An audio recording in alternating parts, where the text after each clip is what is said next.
Let's spin the wheel for our first topic. And the topic is exercise.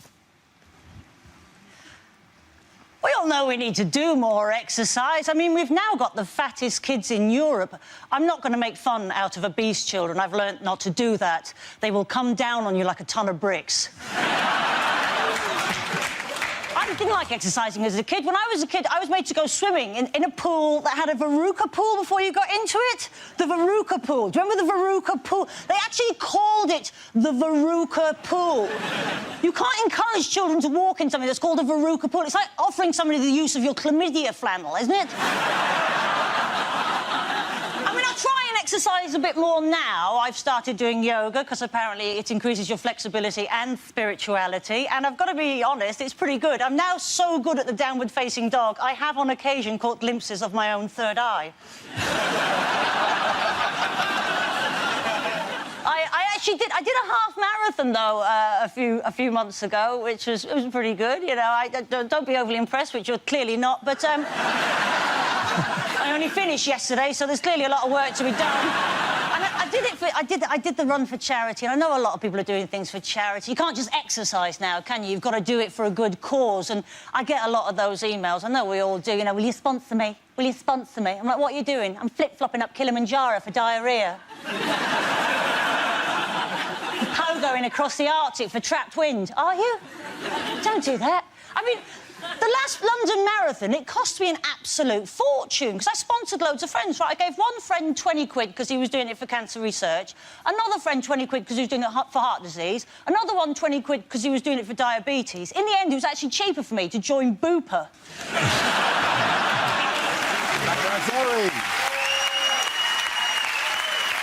OK, that leaves us with Milton. Let's see what you've been left with. Let's spin the wheel. And the subject is work.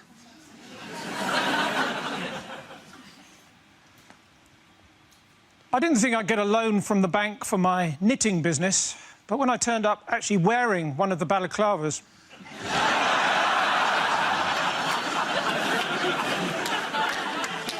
I used to be a weatherman. In fact, does anyone want to buy a broken barometer? No pressure.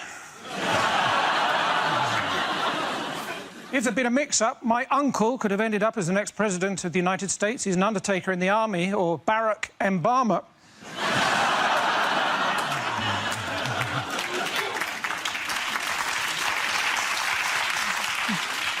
Soldiers, of course, very emotionally repressed. Sometimes you see one of them go into the middle of a parade ground and shout, "Attention!" What he needs is a hug. Well, that's what I thought. My dad, he was a soldier, so, of course, as a family, we were always moving around a lot, because he used to use us for target practice. 6 hours I had to wait in the other day for the electrician until he opened the cupboard under the stairs and I was able to leap out at him. I remember when I was a policeman, I was asked to seal off an area and I went... That's all right, thank you. Well done. Points there for River Jones. Come on back.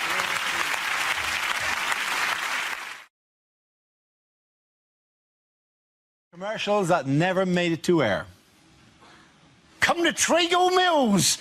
We got peacocks and everything.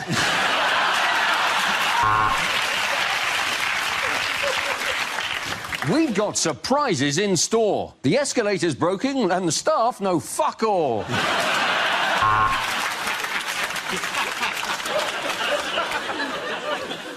Dignitas. It's not au revoir.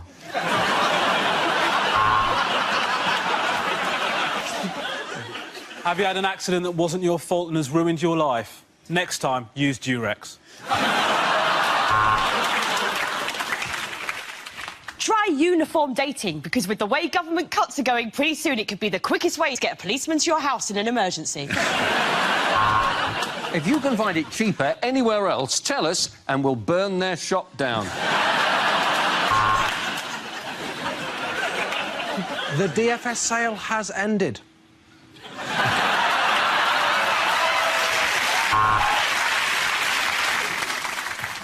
Have you been injured whilst doing voluntary work? Well, it's your lookout, isn't it?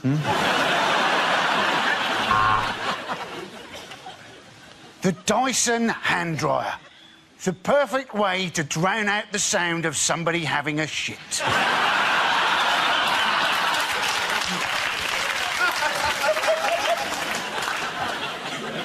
Papa? Papa? No, I'm sorry, Nicole, we've lost him.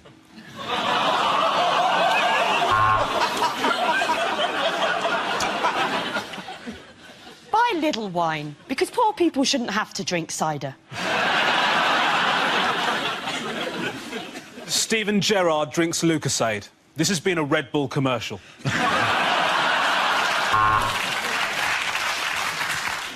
News International.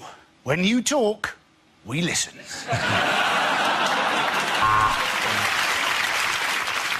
To qualify for second meerkat toy, Alexander has invaded Ukraine.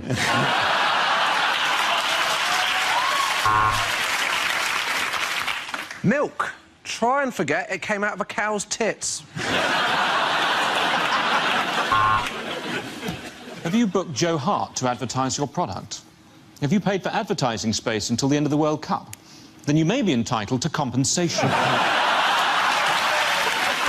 the end, the points go to Josh, Angela and Andy.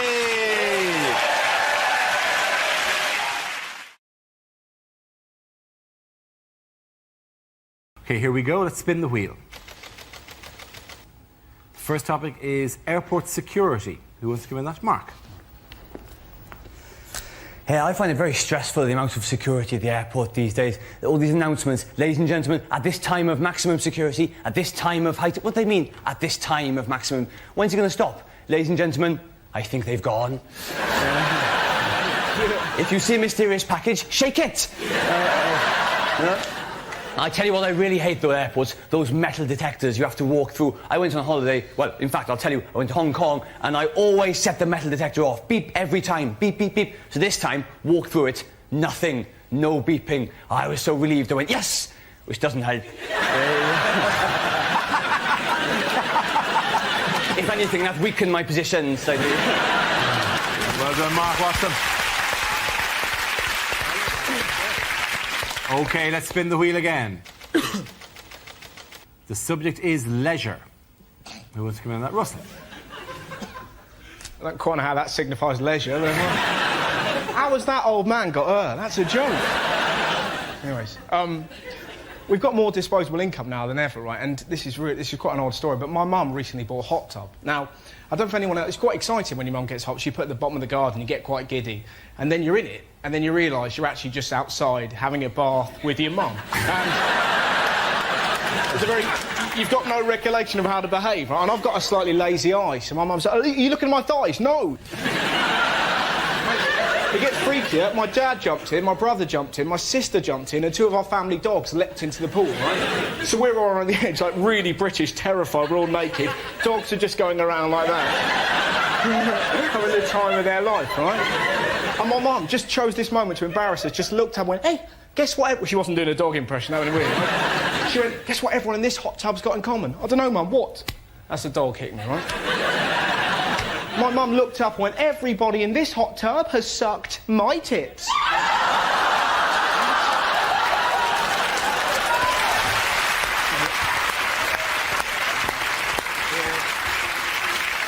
OK, that leaves us with Andy and Frankie.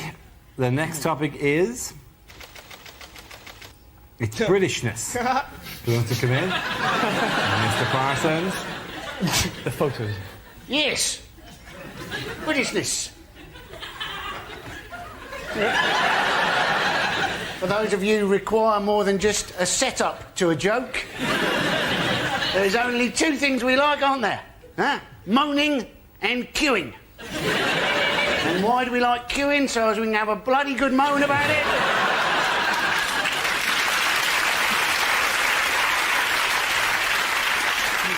How long the queue is, how slowly it's moving, and how those rude foreigners have pushed in front of us because they don't have any decent concept of what a good bloody queue looks like. There you go, Andy Parsons. OK, Frankie, let's see what you've been left with.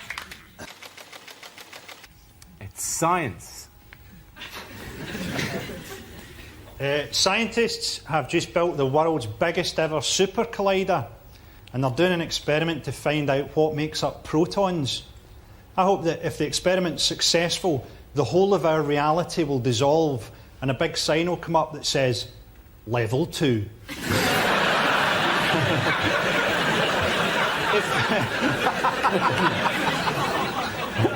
I always wondered, you know that woman that had the face transplant? See if she gave you a blowjob, would that technically count as a threesome? Thank you, Roy, ladies and gentlemen. I think in that round the points go to Russell and Andy. Everyone come back. We've had reports of an iceberg, but don't worry, no ship has ever been sunk by a lettuce.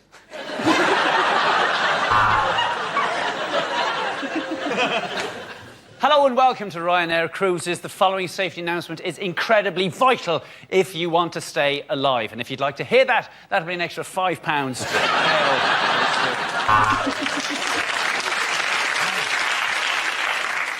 No, we very rarely get any injuries from people playing quoits. You were just unlucky to be sunbathing naked with an erection. Oh, yeah, we were on this last year when it sunk. If you look to your left, there's a man eating squid. After that, he's having chips. I would like to apologise for the rocking of this boat, but we are currently being humped by a whale. Hey, thanks for coming to the show. I've got to be honest, it's been a while since I've sung this one. Do you want to be in my gang, my gang? Welcome to Rita's Erotic Ping Pong Bingo. Two fat ladies, eh, all the threes, 33. Oh, some hobnobs. For those of you gathering on the car deck, I said we would soon be docking, not dogging. I'm looking for a really old husband with money. How's your heart? Yeah, I'm there. I'm in the cabin next to yours. Could you be a bit noisy when you're having sex? There appears to have been an incident in the swimming pool. If a Mr. Barrymore could contact the captain. OK, at the end of that round, the points go to Chris, Hugh and Sarah.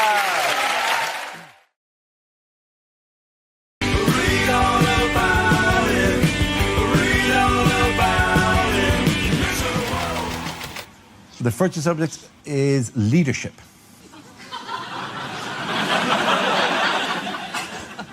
Leadership looks fun, but it's stressful. Just look at anyone leading a conga.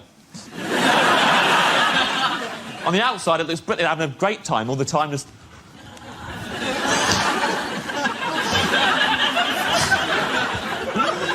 Yes, you bloody are. Yes, you bloody are, mate. In their heads, just going, I don't know where I'm going.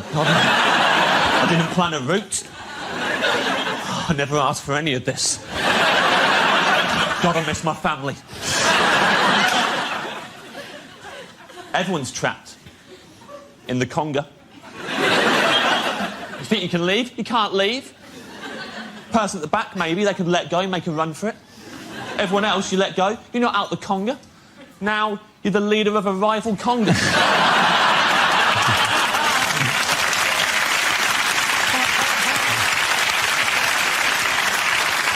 Now you've got turf wars to worry about.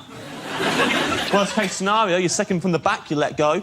The one person behind you loves congas, isn't giving up for anyone. You're trying to mingle at the party with a maniac on your hips. You have a serious discussion about the Lib Dem conference and still going hell for leather.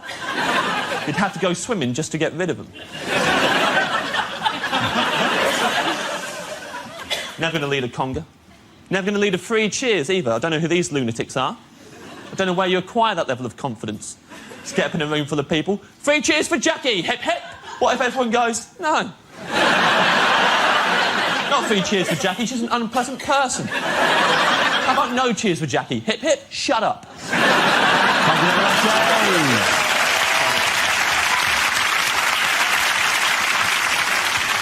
OK, that leaves us with Gary. Let's see what you've been left with. Let's spin the wheel. OK, the topic is health. Where you go? I'm a lot sportier than I might look. In fact, I picked up a little niggle at the gym the other day. I mean, he pronounces it Nigel. I had a very stressful journey getting here today. All the way, this lorry driver was right up my arse. But it was nice of him to give me a lift. I spent most of the afternoon hanging out at the swimming baths. And then somebody told me and I tucked it back in again.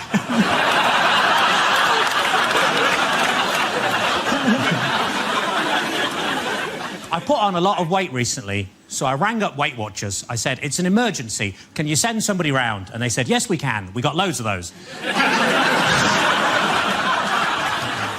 My grief counsellor died recently, but luckily he was so good I didn't give a shit.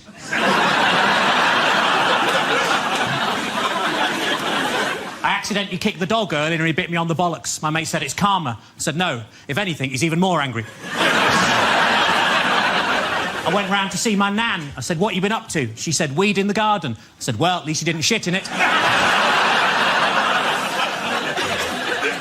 I was in the garden with my girlfriend earlier and we saw the 18-year-old girl next door, all dolled up, ready to go out clubbing. And my girlfriend said, do you know what?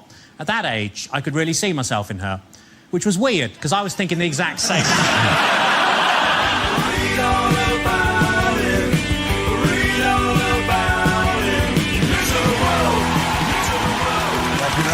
Well done, Davey. Point there for Davey. Come on. Things you wouldn't hear on a news programme. Scientists say it could save the corporation millions, but the question still remains, can the robot be taught to press the buzzer? And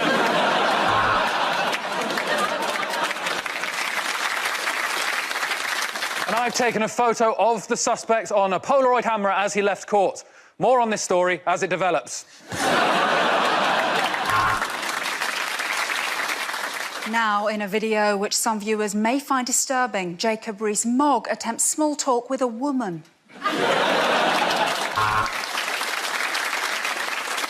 Now, British media have not mentioned the word Brexit in more than... Ah, Christ! We should be expecting some westerly winds and some rain coming down from the north, and I'm really enjoying stroking this horse.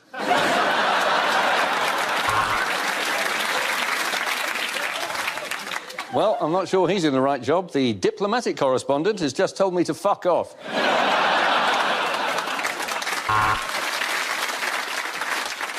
I'm here in war-torn Syria, and my producer really must hate me, because I'm the weatherman. England has won the World Cup.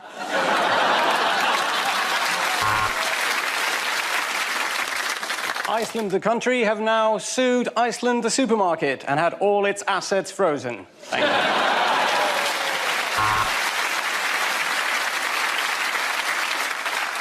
And now the news where you are, there's a bear behind you.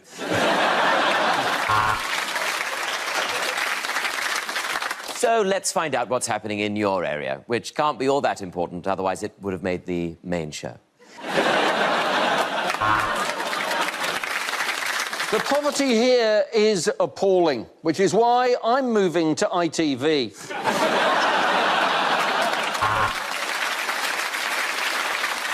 And now it's time for the weather. Carol, is it going to get any better, or do we have to put up with another week of your absolute bullshit? Damn right this is fake news. I'm not even a news reporter. I'm your wife, stood in your living room, holding a picture frame in front of my face and making up facts about ISIS. It's 6 o'clock, and you know what that means? It's time for frickin' news! Give me all the stories, frickin' sexy news, boy, sexy sex with me, Hugh Edwards.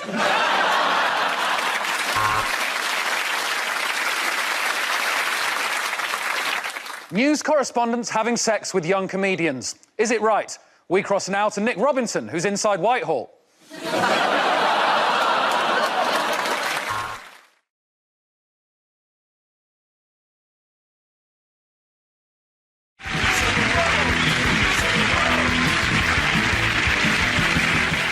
As he prepares to assume centre stage, Frankie, you are Iranian President Mahmoud Ahmadinejad. Thank you, got it right in one. You tell us what he really means. I am Iranian President Mahmoud Ahmadinejad.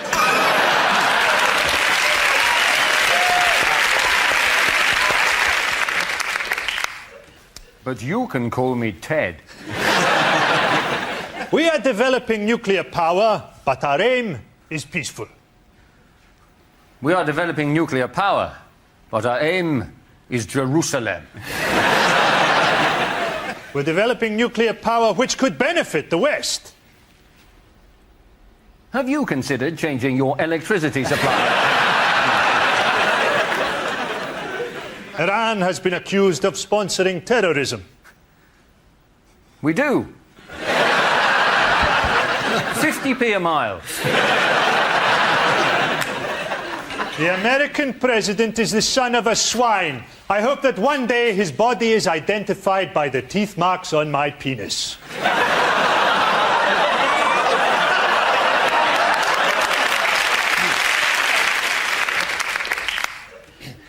I don't like George Bush.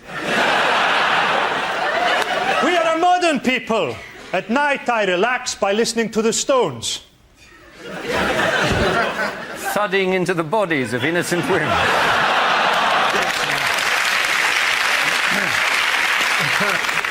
I am opposed to nuclear weapons and would like to see reducing numbers. 5, 4, 3, 2, 1. Very good, well done. Oh, put him down, Camilla. I'm sorry she's insatiable. Anyway, I meant to give you this. I don't know why. I don't care. Oh, look at this. This is lovely. Isn't that a lovely Christmas present? Goodness, my voice is even lower than normal. I wonder if they have any strepsils. By the way, I have already paid for this. I'm not walking off with it. Oh, for goodness sake, Camilla, put them down. It's a compulsion. We haven't got any money.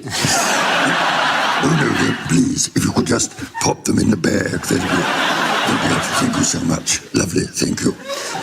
Just a quick word in your shell-like, Your Royal Highness. That is, in fact, the fourth carrier bag your wife has filled with Christmas goodies. So far, she hasn't paid us for any of them. It's a charity event. Well, don't worry, I'll just write you a pretend IOU. I normally prefer to play the way I handle my relationship with my mother. Contactless. You take your hat off and you bow. That's what you do. Hat off, bow. It may be Christmas, but I'm still the Prince of Wales. Yes. Oh, look at these. These are lovely. Would you give me a small furry aviator? Could I have one, please? No. Miserable wanker. Hello, Camilla. We got all the goods you asked us to obtain for you. That's lovely. Are they all here? Oh, what a lovely puppy. Could I have the puppy? Look at these dogs. What lovely dogs. Could I have the dogs? Well done, you did it! Rory, you're England football manager Sven Göran Eriksson talking about recent events. Well, hello, ladies and gentlemen. Hello, ladies.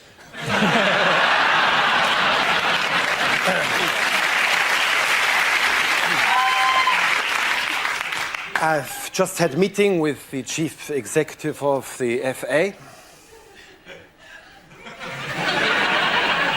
Well, he said he was from the FA.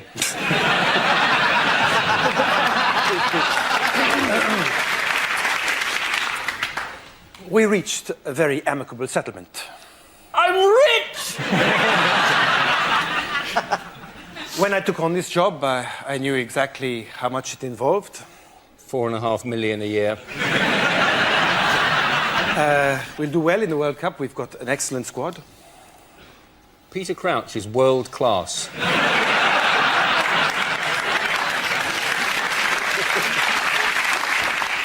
I would like to reassure you that my mind is very much on the job.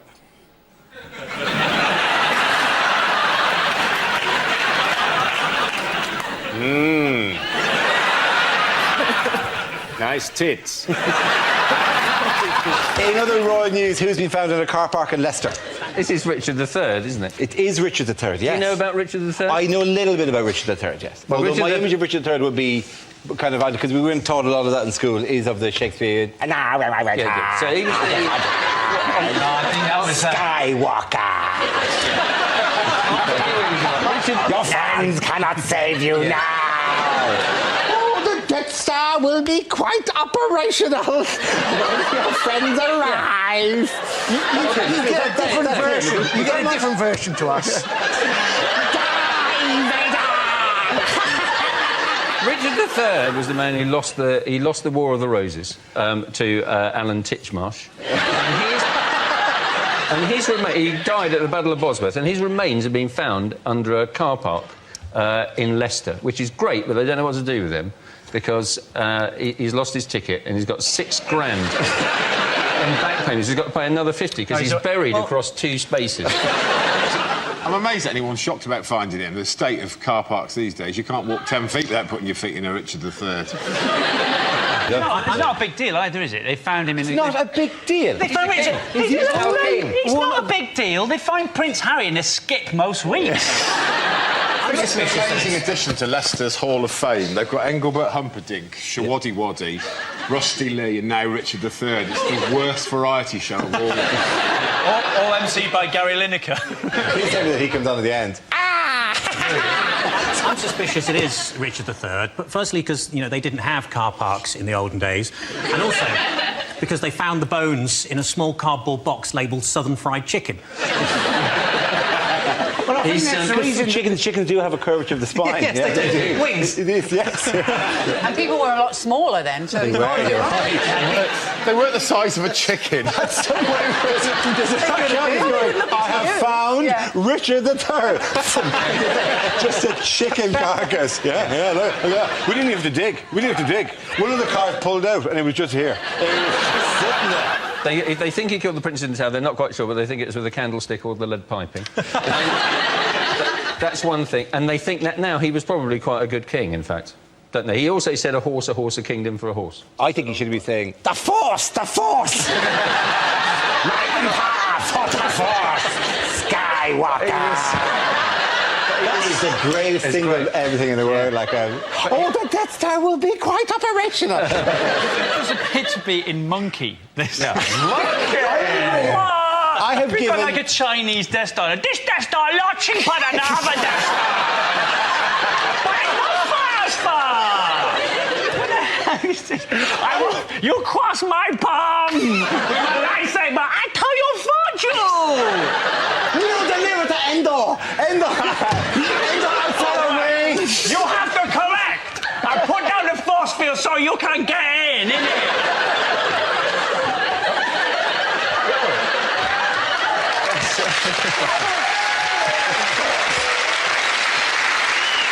I'm looking forward to the worldwide distribution of this episode. He's just so sort of unbearably sort of patronising and out of touch, isn't he? Yes. Well, who hasn't dropped some cocaine tablets and listened to the Arctic Kaiser Chiefs? I mean, it's that thing, you know, where everything is a photo opportunity for him. Yeah. And none of it's actually that impressive. So it's not that impressive to ride huskies or cycle a bike. Seeing as it's just a photo opportunity anyway, I'd like to see Cameron kick a lion's head off. I would vote for that. If he came on in his party political broadcast and kicked a lion's head off and then turned to the camera and went, could Tony Blair kick a lion's head off?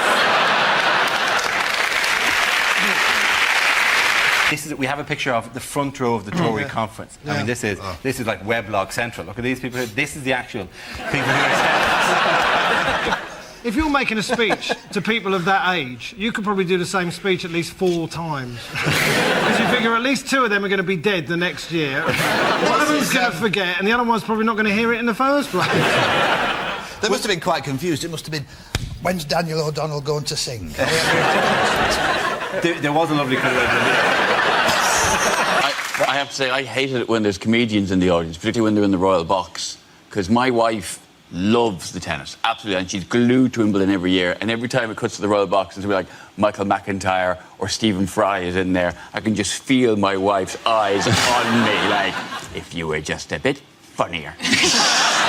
Unlikely lines from a blockbuster movie.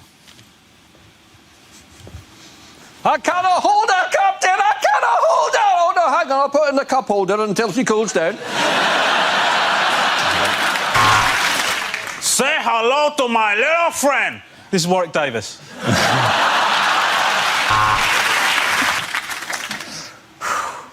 In all the Weatherspoons in all the world, he had to walk into mine. Tall fella, answered to the name of Dara, said I'd recognize him from the back of a megabus.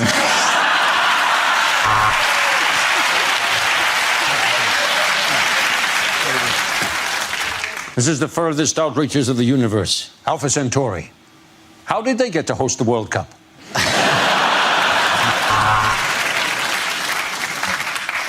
Are you looking at me? Are you looking at me? It's just very difficult to tell you've got a lazy eye.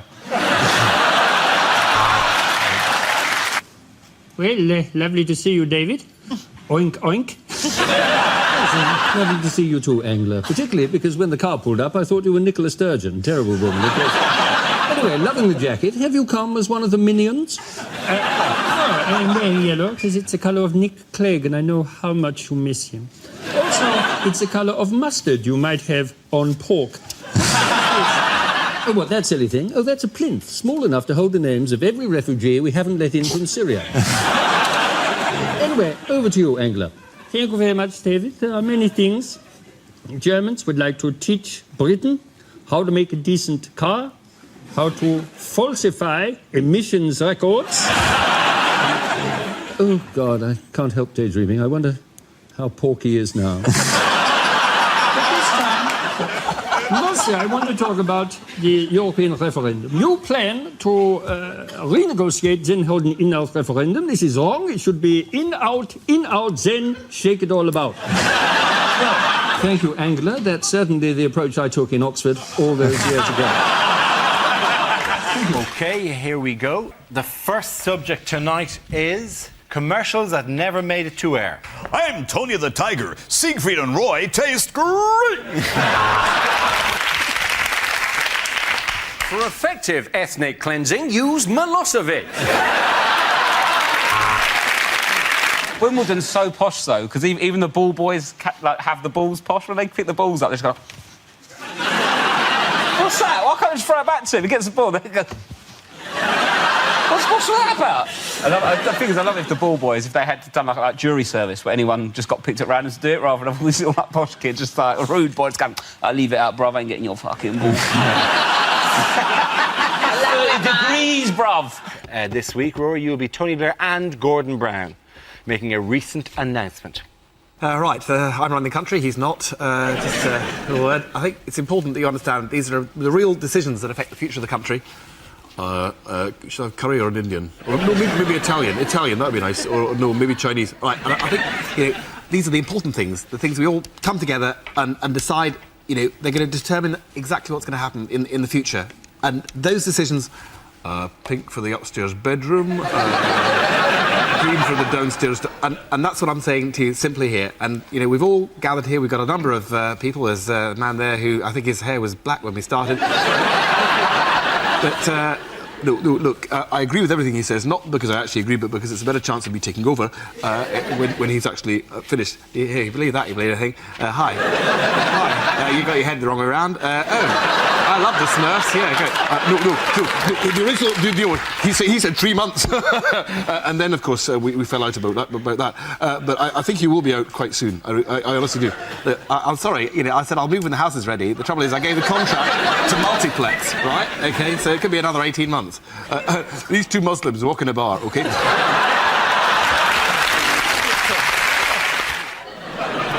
Hello. I'm looking for a woman with massive tits. So that she won't be intimidated by mine.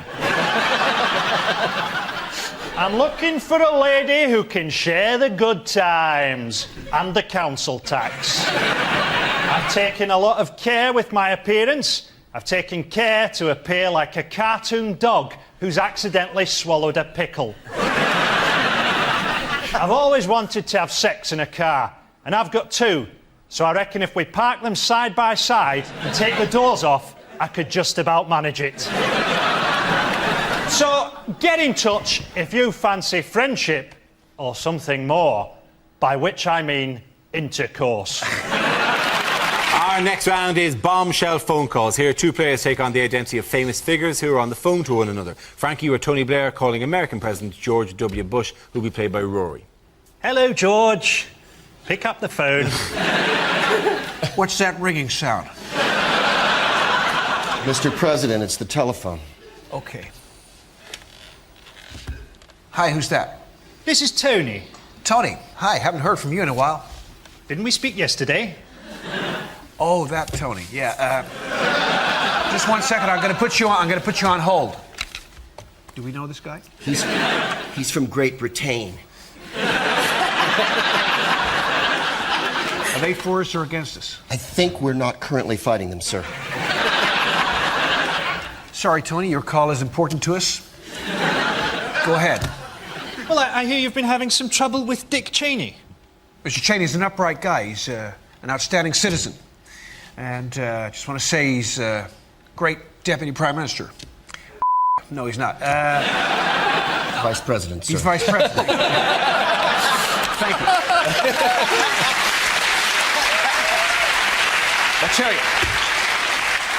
I'll tell you, every world leader could do with a dick as their deputy.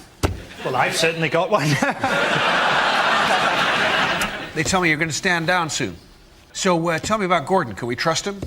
I'm sure we can. Arrange a meeting with Gordon and the I can't speak either. Arrange a meeting with Gordon and the Lizard Masters. I'm sorry, did you say Lizard Masters? I have to say, George, this impression is uncanny. Ah, tally-ho, look out, posh boy coming through. I wonder if there's any grub. I'm absolutely starving. Now, remember why we're here, Boris? We're here to reassure the public about spending cuts, not just so you can eat. No, but look, there's cake. There's cake. There's loads of cake. I love cake. They've got all sorts of cake. They've got pink cake. They've got blue cake. What am I? Am I pink? Am I blue? Am I pink? I've never been pink. God, I sound like William Hague. Anyway, all the cake's on cameras. He's got loads of cash from the spending cuts. Actually, this is the last £10 left in Britain, so we'd best be careful with it. Well, I want a meringue. I love a meringue. I love all the cream in a meringue. Well, why don't you share mine? I mean, times are hard. Well, I could, I suppose, but I have a rule. I have a rule. I never share anything with another man, unless, of course, it's his wife. Here we go. Now, careful, don't get any of the white stuff up there. No, that would be very bad. Anyway, so do you have any change? We were hoping to save some for the poor people. It doesn't really matter, but if there is some left over. Have you £3? Lovely. That's absolutely perfect. God, there's a big crowd here. I wonder if I could do them for the congestion charge. They absolutely love me for the congestion charge. They love my blonde-haired buffoonery. They love me. Come on, Boris. Oh, yes, they love me. And they love me when I'm riding my bike. That's what they really love. Yes, oops. There we go. That's the Pakistani betting syndicate satisfied. Oh, look, lovely. Sticky fingers. Yes, I love a sticky finger. That's not the first. Oh, look, a genuine Cockney. Hello. How are you? Oh, Lauren Lummy, who shot Cock Robin, apples and pears. Down the old Tim Chimney and Mary Poppins, the Cray twins, innit? I'm sorry, I have no idea what you're talking about. Well done, you. Things you'd never hear a French person say. Of course, it looked hopeless, but we kept fighting.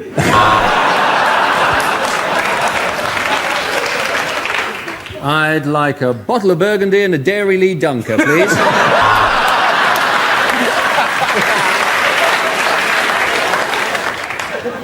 You're English. How nice to meet you.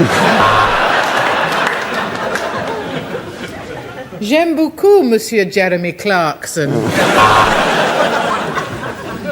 I've just bought a wonderful little holiday home in the south of Birmingham. OK, our next topic is what the voices in Tony Blair's head are saying. You will obey! You will obey! Trains, toilets and celebrities. What is the question? Is it, if you're going to make a sex tape on public transport, what 3 things do you need? Is it what Peter Andre says when he's asked what his daily routine is? Our trains, our toilets and our celebrities! Is it what? Is it what? High pitched but not Australian anymore. Our trains, our toilets, our celebrities! I went to a voice coach to get rid of my Australian accent and I can't help thinking she's done something wrong. I've been over in this country for a while, so I sometimes slip into both fucking accents.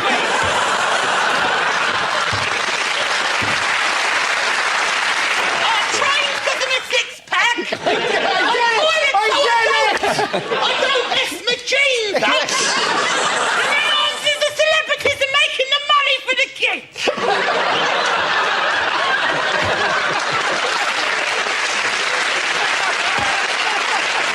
Right, yes. Now, I am from the south.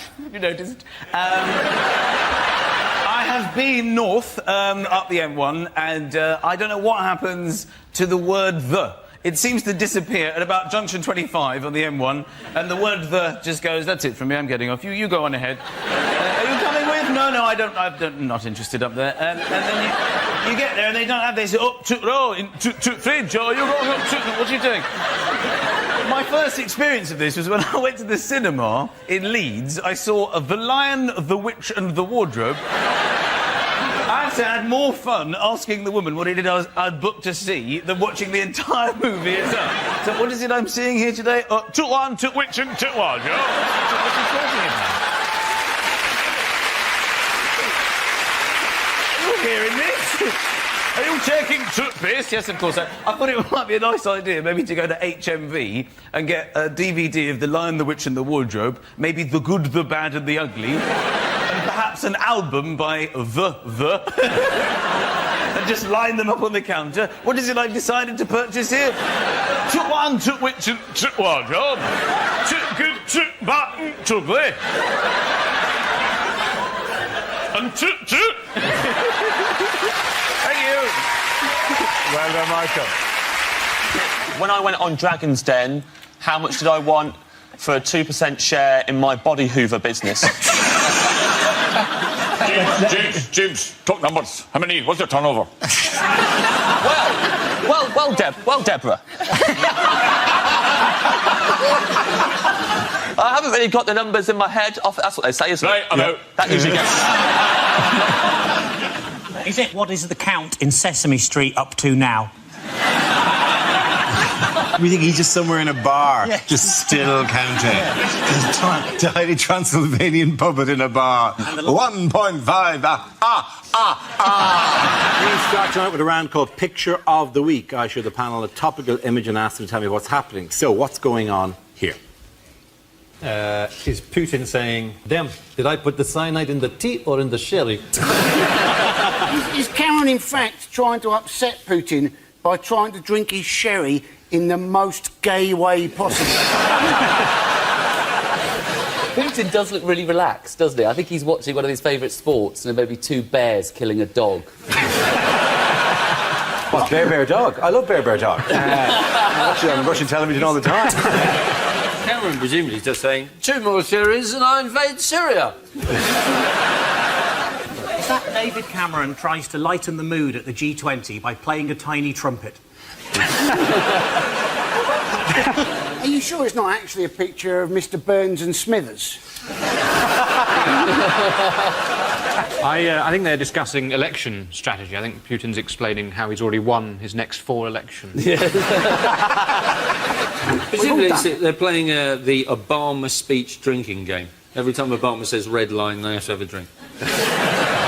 Maybe neither of them are speaking. That's true. Just taking apart the entire conceit of this bit. Can I just say at this point that I can't do an impression of David Cameron? I don't think anybody can. And in fact, I think I was only asked on this program tonight because Dara actually was a appointment in a week that Dara was not feeling very well. So they said,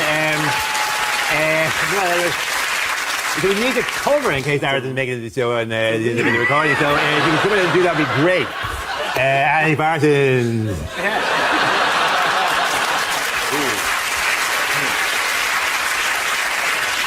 A particularly savage Ed Byrne impersonation you're doing there. I never knew he had a love child with Louis Walsh, but they seem to be living in one giant house together, raised by Terry Wogan. Anyway,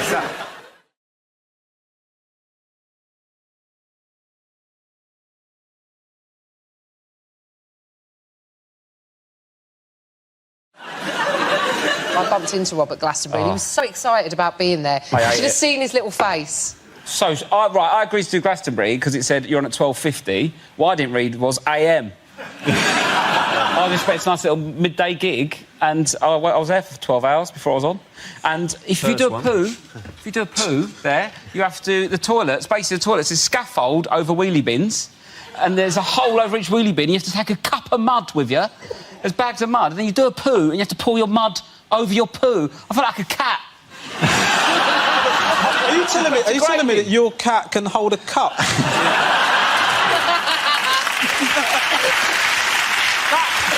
That toilet situation is just so you've got scaffolding and you've got wheelie bins underneath. Yeah, 1/3 of the toilets were kind of essentially a compost heap. So they wanted to recycle they could use as a human waste as it. Yeah. So they had people with sand or soil or whatever.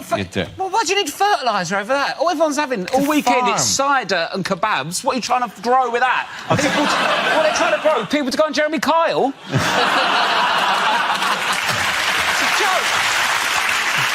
My mum had a house in Sri Lanka, and she had one of those toilets that just goes straight... The poops go straight into the ground, and that she had mango trees behind the toilet. The mangoes were absolutely enormous. I've never seen... They were much bigger behind the toilet than they were anywhere else in that whole bit. But my mum didn't allow us to eat them because she said they're poor mangoes. Like, no, we weren't... My God, if you package them up in Waitrose, middle-class people will... These are poo mangoes. They're the only mangoes I get. Oh, no! I ordered from Ocado. They've substituted my poo mangoes for shitty beans. That's not fair. Every time I have a mango, I think of your mum having a poo. Poo mango. It's your fault. Hold on a second, mate. Hold on a second. I said I took a poo, and now you've made the leap, just brought my mum into the situation. She has shits now and again. My mum has never shit in her life, mate. How dare you talk like that about my mother? My mum's ruined mangoes, my dad's ruined baths. Between us, we're killing this country. Oh, I think we've just scraped off a layer there. Is that a story from your childhood? What's going on? A couple of weeks ago from the I see. Oh, right. Don't watch myself. No, I know.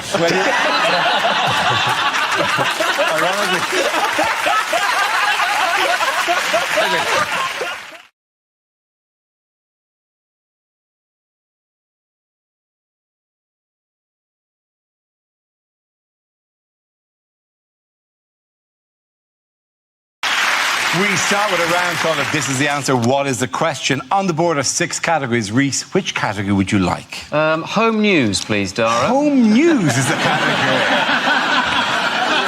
That's an interesting choice. Let's see what's happened this week. Your category is home news. The answer is 43 years. What is the question? Is it for how long will the average Glastonbury goer keep their wristband on? Is it how long will it take for Nigel Farage's erection to subside?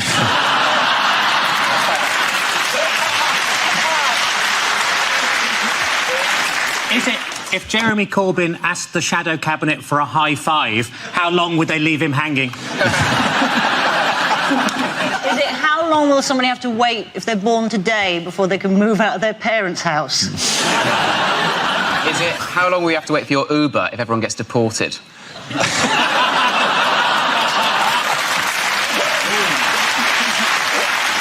Is it how long does Rob take to brush his teeth?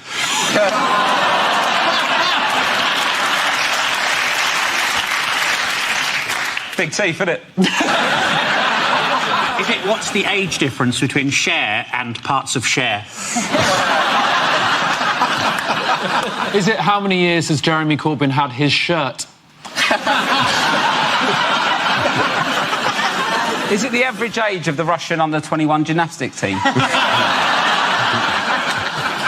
Does anyone know what the correct answer is? On which wedding anniversary is it traditional to give them some time apart? Well, actually, I think it's how long have we been in the EU? Absolutely right. Thank you very much. Cheers.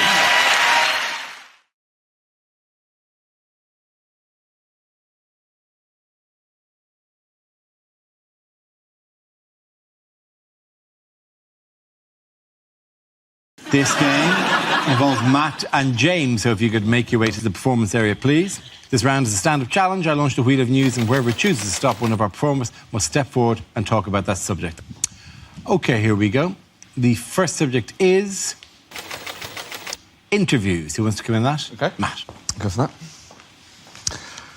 It's fascinating watching different politicians and how they deal with interviews. Ed Miliband, when he gets asked a question he doesn't like, will just have this amazing technique where he'll just ask himself a new question and answer that instead. And it really works. He got asked before the election by Nick Robinson. Mr Miliband, you've said you'll set a new mansion tax.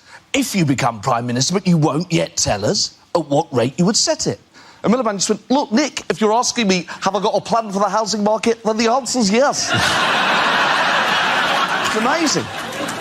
Farage is one of the best ones at it, because no matter what you ask him, he'll get a political answer in some way. You could say, Nigel, what you had for breakfast, mate? And he'd go, tea, toast and a Telegraph, great British breakfast. He always manages to get his messages across. Boris Johnson is fascinating because he just loves avoiding questions, and he uses a twin-track approach of flattery and Latin. And this genuinely works. If he was here now, you could say, Boris, come on, just admit it. You want to be Prime Minister. And he'd go, oh, no, let me just say, great to be here amongst such great learned people on this crucible of culture. Reminds me very much of a phrase my father used to use, divitas, divitum, rectum. Well done, Matt. Very good. OK, so James is left. Let's see what he's been left with. Let's spin the wheel. And the topic is Britain. I wish I was Mexican.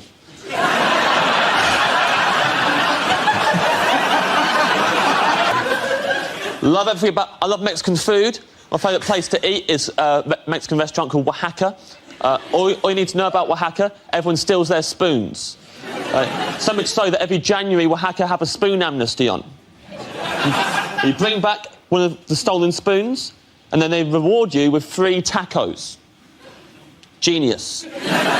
Not only do they get their spoons back, they also get to watch while the thieves eat tacos, which I imagine have been interfered with beyond belief. Love Mexican food, love Mexican music. Mariachi music, best music in the world. Top 3 mariachi songs. Number 1.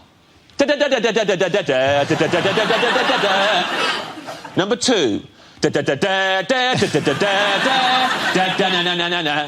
Number 3, nothing, because there are no other mariachi songs. Ever been to a mariachi nightclub? It's full of people just going up to the DJ like, hey man, have you got yeah, I'll play it next. How about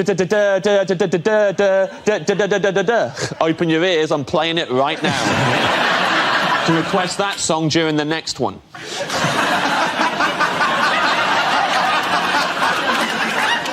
Growing up in school, I was the only kid in my whole school who liked mariachi music. It was a nightmare. I couldn't walk down the corridor without some knob knocking my sombrero off my head, stepping on the back of my poncho on the way in a maths class. Once, a kid wrote Chimichanga Bum Boy across my forehead while I was having my post-lunch siesta. He also drew a moustache on my face, but to be fair, that played into my hands. Bravo, very good. It's close, but for sticking to the topic, James Acaster gets the points. Well done to both of you. Come on back.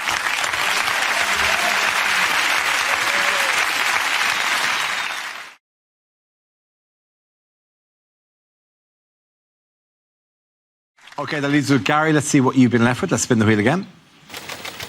The topic is technology. OK, away you go. The young couple next door to me have recently made a sex tape. I mean, obviously, they don't know that yet.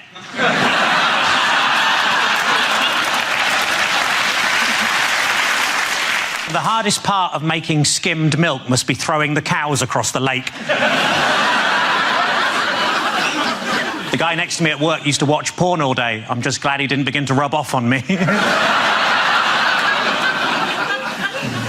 I think if I was to try revenge porn, I'd just post naked pictures of myself online so everybody would know how low my ex's standards were.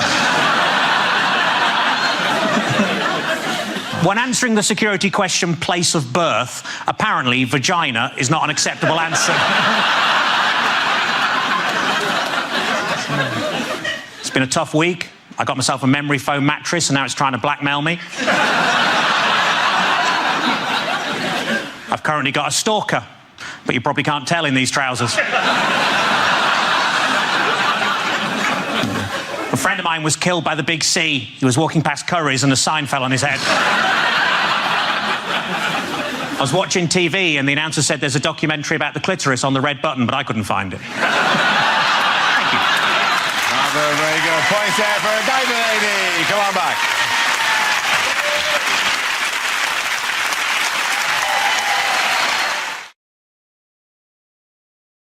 Here we go. The first subject is kids. Who wants to come in on that? Ah, sweet. Ebra. Sorted. Know about this now. Ah, yes, kids. I became a dad 9 months ago. And I haven't let it change my life completely in that... Well, the one thing I'm worried about is I don't want to be one of those people who prefaces a statement with the phrase, speaking as a parent... Speaking as a parent. Gather round, everyone. He's speaking as a parent now. Quick, come in. No, bring in the people from the other room. He's speaking as a parent. No, he was only speaking as an arsehole before. Now he's speaking as a parent. Yes, oh, sage one, speak. Tell us your wisdom. Impart your knowledge. Speaking as a parent. Doesn't that make you want to stab them as a maniac? Because the thing is, you read the books. There's loads of books you can buy on being a parent. That's why, there's millions of books, in fact. That's why I get really annoyed when people use that excuse for their bad parenting. They always come, oh, well, you know, kids, they don't come with an instruction manual, do they? No. You have to buy one. They're like £7. But with the books, the one thing the books warned me about, it hasn't turned out to be a problem. Books warn me that sometimes the man can become jealous of the affection the woman gives the child. I've not had... The only issue I've had in that direction is that when I burp, I get frowned at, and when he does it, he gets a round of applause. That's not fair. So why is his wind so much more important and exciting than mine? My wife has spent anything up to an hour trying to get wind out of him. Will she pull my finger? No, she will not.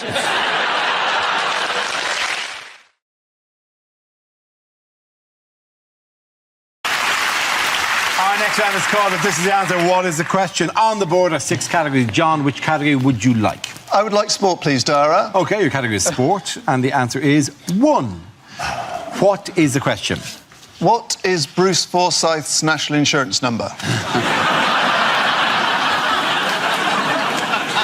Is it the viewing figures for the final Top Gear?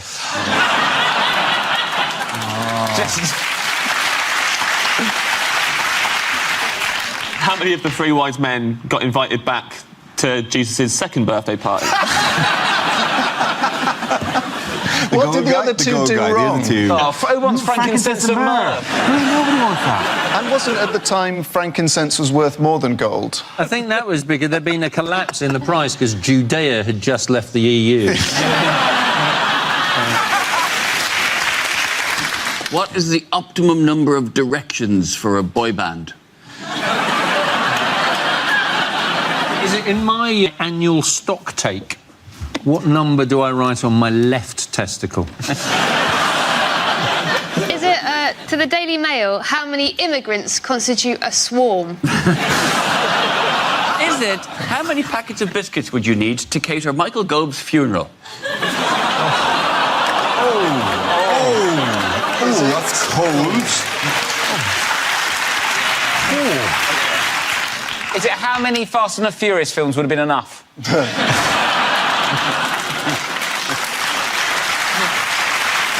Is it? Yeah. How many times have I dropped a bath bomb in a lemonade?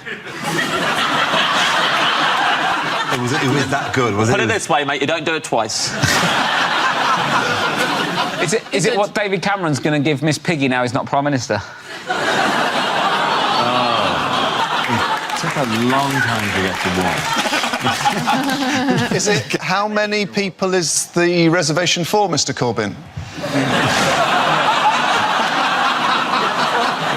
Can we have the correct answer, please? Is it how many times has Wales got to the semi-finals of the Euros? Absolutely right. Thank you very much, Holly Ward. Very good. Yes, this question celebrates the first. How many times have Wales made it to at least the semi-finals of a major international football tournament? Now, this is recorded obviously on Tuesday. We don't know how it went against Portugal last night. But are we enjoying, or have we enjoyed, Wales in this tournament? Yeah. Yeah, man. It's the best thing, and it's just wonderful because they embrace it and they love their players. One of which doesn't have a club, which is insane. Yeah. If they get into the final, he's going to have to miss it because he's got to go home to sign on. One of the players, I've forgotten who, had tickets for Beyonce last weekend. That shows a certain humility and like, oh, I got 3 matches, maybe a 4th. Put me down for a ticket for Beyonce. Joe Ledley had to cancel his wedding. Had to cancel the wedding, yeah. I think the more substantial thing. It's a bit embarrassing, though, that they've done so well and England have done so badly. But what annoys me is the FA always go, we're going to have a full investigation to see why we didn't progress as far. What are they going to find out? They're going to do an investigation and find out, oh, yeah, works out, the coaches were teaching them rugby. Nightmare. It's a shame, isn't it? Keep an eye on them next time. What have the English fans, how have they been reacting to the Welsh success? Well, this is the weird thing. So the day after they beat Belgium, the most common search apparently on Google was Welsh grandmother. Is that right? That was the story, yeah. They're trying to find out if they've got Welsh ancestry, but that's not. If you type Welsh grandmother into Google, it's like you're trying to buy one. It's not. What are you going to find out if you type Welsh grandmother? What's he going to tell you? Google's like if you type Welsh grandmother into Pornhub. If you want to find out, I'm ignoring that. If you want to find out, you're ignoring it, but you're going to try it later. When you say ignoring it, you mean storing it away. This calls for private browsing. Good evening. Private browsing. Yes, sir. It's in the pocket for later.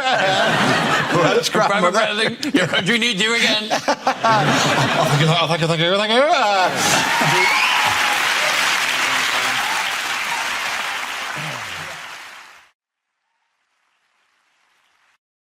It's a picture of David Cameron, who faced a difficult start to this year's Conservative Party conference in Birmingham this week. Why? What overshadowed the conference? Well, Mark Reckless defected over to UKIP.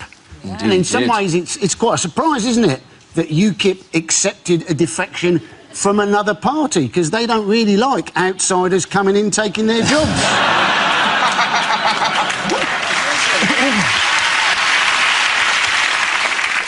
I like Mark. Well, I don't like Mark Reckless, but I like his name. Yeah. He could be like an 80s cop. Like, I'd like to see a drama where Reckless is thrown off the case. That's what I'd like to see. And the other guy who's defected is called Carswell. So that's quite a good team, isn't it? Reckless and Carswell. Reckless You're and off the Carswell. case, Reckless. We're going to bring in Brian Irresponsible. Yeah, but prior to this, the thing that he was most famous for, Mark Reckless, wasn't it, was that he got too drunk in the House of Commons and was incapable of voting. He couldn't actually get out of the bar door, if you remember. He was trying to open the bar door to go and vote, and he kept on opening it on his own foot without realising that it was his own foot in the way. And you're guessing he's probably been trying to leave the Conservative Party for years.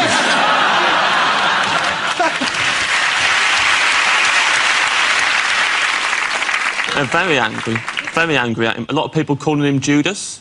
He hates that, because that's an immigrant's name. The problem for all parties, though, when people defect, is you can defect whenever you want, right, to cause the maximum damage. But presumably you could get around that if you just had, like, defection window, couldn't you? Like, you could have it like the transfer window, and then you could have, like, people defecting, and you could have deadline day, and it could all be covered by Sky News. So you get Tories going to UKIP, a couple of Lib Dems going to Labour, Labour bloke joined Stoke City by mistake.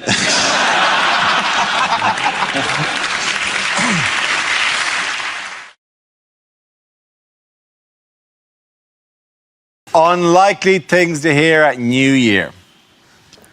10, 9, 8, 7, 6, 5, 4, 3, 2, 1. Oh, and some prawn crackers, thanks.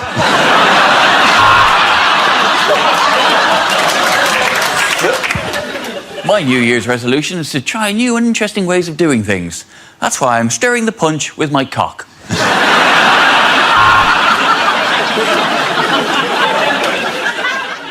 I've just had a glass of this punch.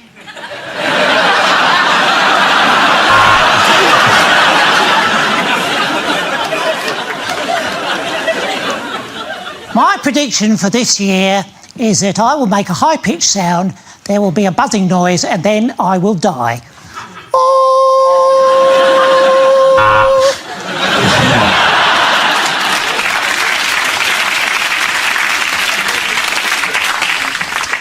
I'd murder a bit of turkey.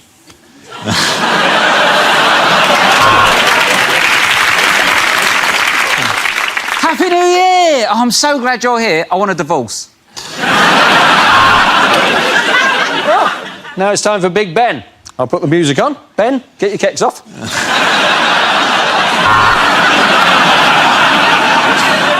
Welcome to Hootenanny, the topless bar for the gentleman who prefers the older lady.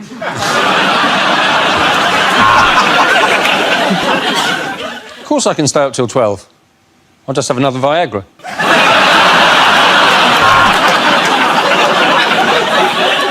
Last New Year's party really ended with a bang for me when I drunkenly mistook a party popper for a tampon.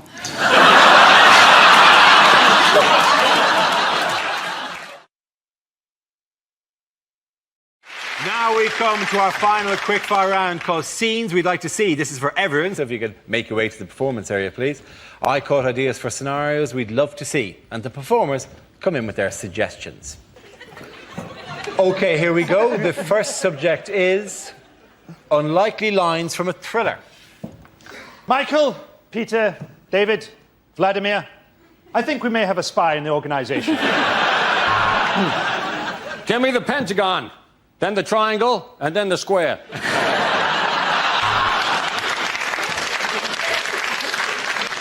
Ah, Pussy Galore, Bond here.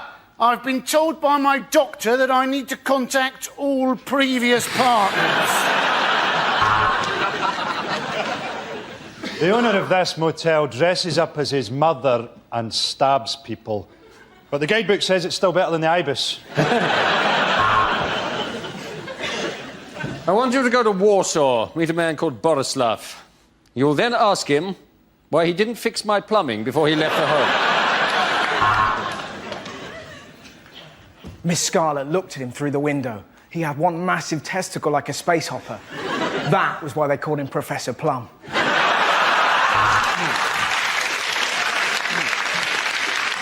This is no ordinary pen, Bond. Turn it upside down, the woman's clothes drop off and you can see her tits. Red or green, which do I cut? Come on, they're only peppers. How long is this salad going to take? We need to find the third man. There's no way Amanda Holden will shag just two of us. Here's Simon. The Orient Express has been cancelled. However, there was a murder on the temporary Orient replacement bus. I have amnesia. The tattoos on my body will tell me what happened. Dara was here.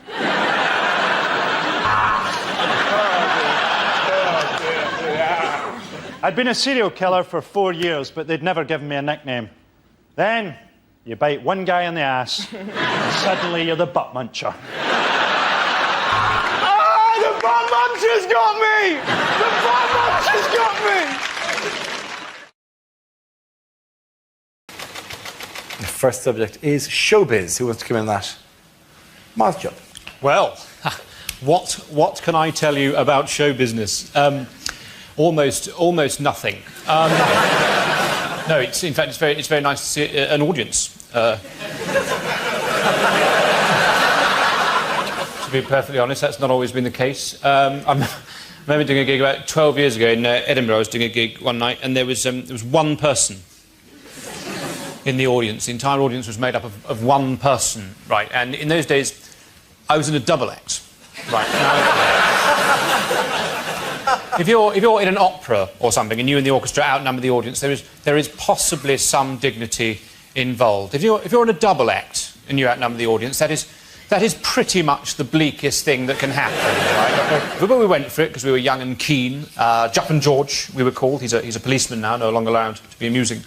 We were going for it. It was actually going all right, but after about 5 minutes, the audience, he put his hand up, and we said, you know, what is it, Joe? He said, I'm really sorry to do this to you, but I have to go to the lavatory. We had to wait for him to come back.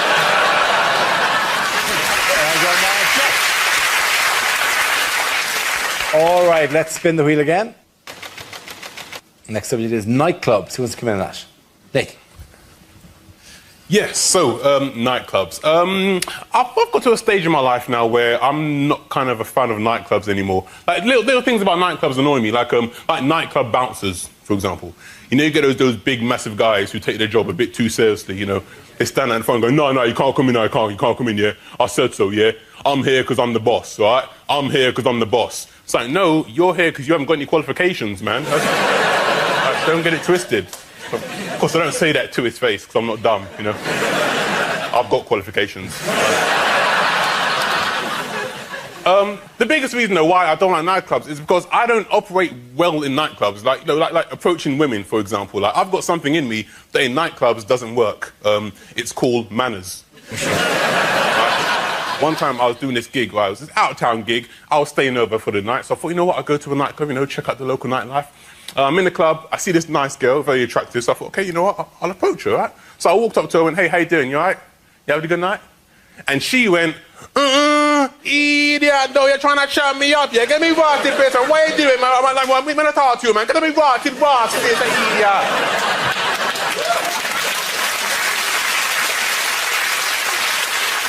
I was like, what the hell? Listen, look, calm down. Look, firstly, all I did was say hello, trying to make polite conversation. And secondly, you're a white girl in a nightclub in Cornwall.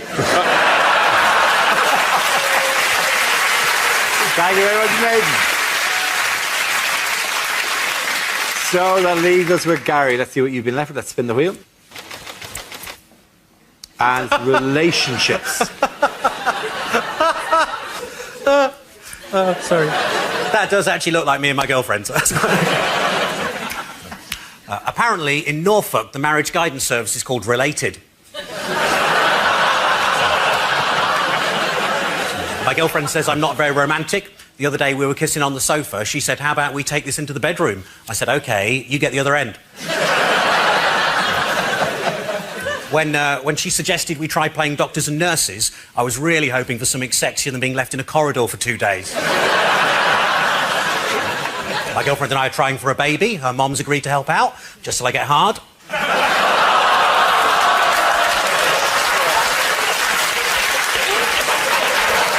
She's going to see that on telly as well. That's terrible.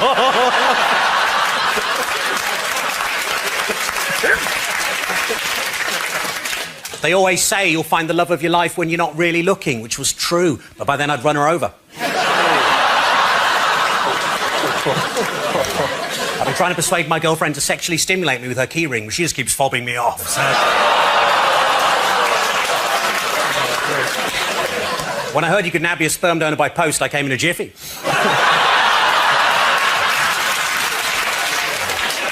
I went to a swingers club. The doorman goes, it's £15 to get in, or you can pay £20. That includes a meal. I paid £20. I went in. This oiled, naked guy comes up to me and goes, hello, my name's Emil.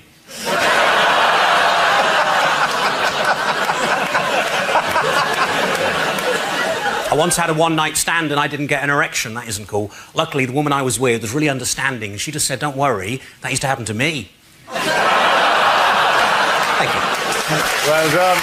And that round, points going to go to the lady. Come on back.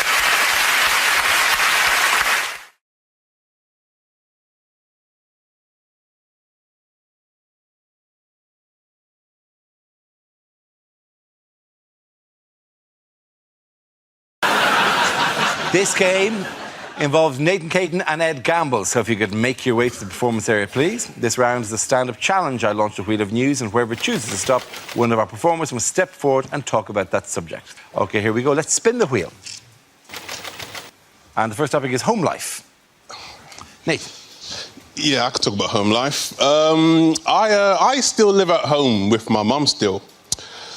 Thanks for the judgmental silence. Yeah, I live at home. My mates give me the most stick for it, because I'm the last one in my group of friends who still lives at home with my mum. They've all moved out, so they see me as a mummy's boy. And every time they see me, they're like, Nathan, what's wrong with you, man? Why are you still at your mum's, man? Aren't you embarrassed? Why are you still at your mum's? Why are you still at your mum's?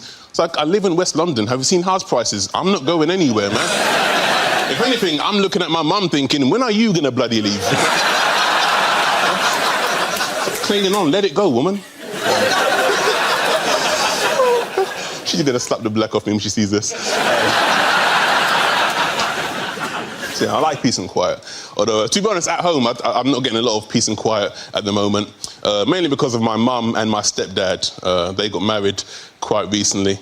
And I'm happy for my mum. You know, she's found happiness. She deserves it. However, at the moment, they're going through that honeymoon phase where they're having sex all the time. Yeah, it is bloody disturbing, man. Because my bedroom is like right next door, so like every time they do it, I hear everything. Like a few Saturdays ago, right? It's late at night, I'm about to go to sleep. From next door, I can hear my stepdad going, oh yes, oh yes, oh yes, oh yes, oh lord, say something nasty, say something nasty, say something nasty. So I screamed out, you're not my real dad! Thank you very much, Devin. OK, that leaves us with Ed. Let's see what topic you've been left with. And the topic is diet.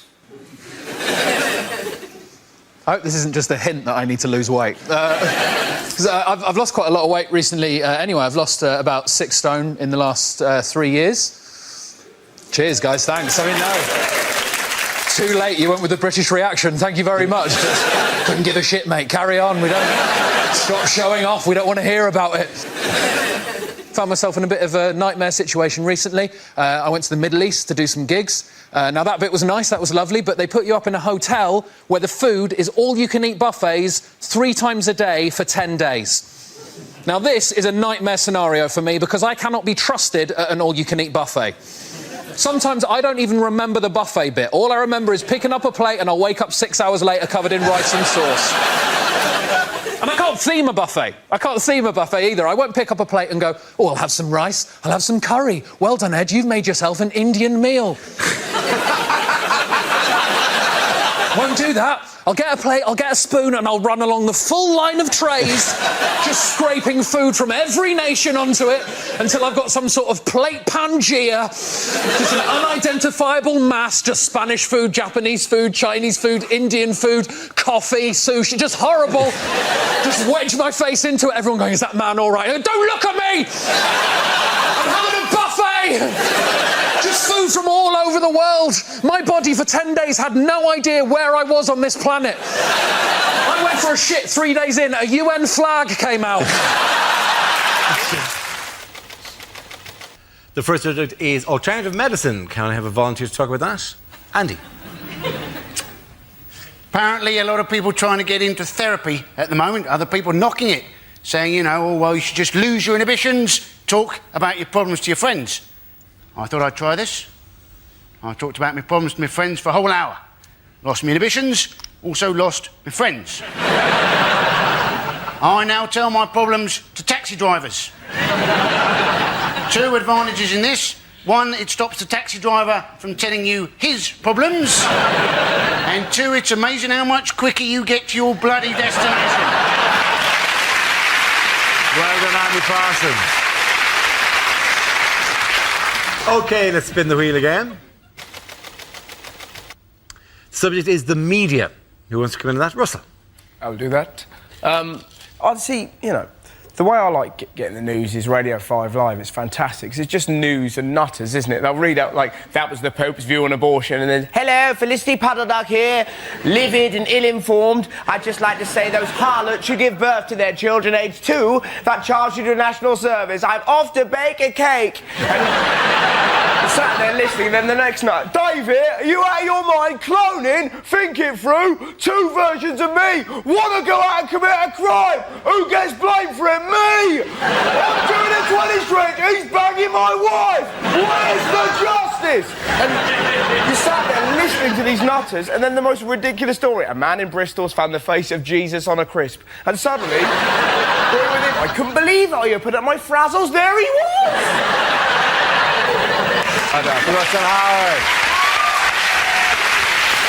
OK, the losers Hugh and Frankie. The next topic is sport. Do you know, I've heard a rumour that horse racing may not be completely honest. It's unbelievable, isn't it? But how do you stop the corruption? Well, one solution may be to call horses something like mafia-backed second favourite.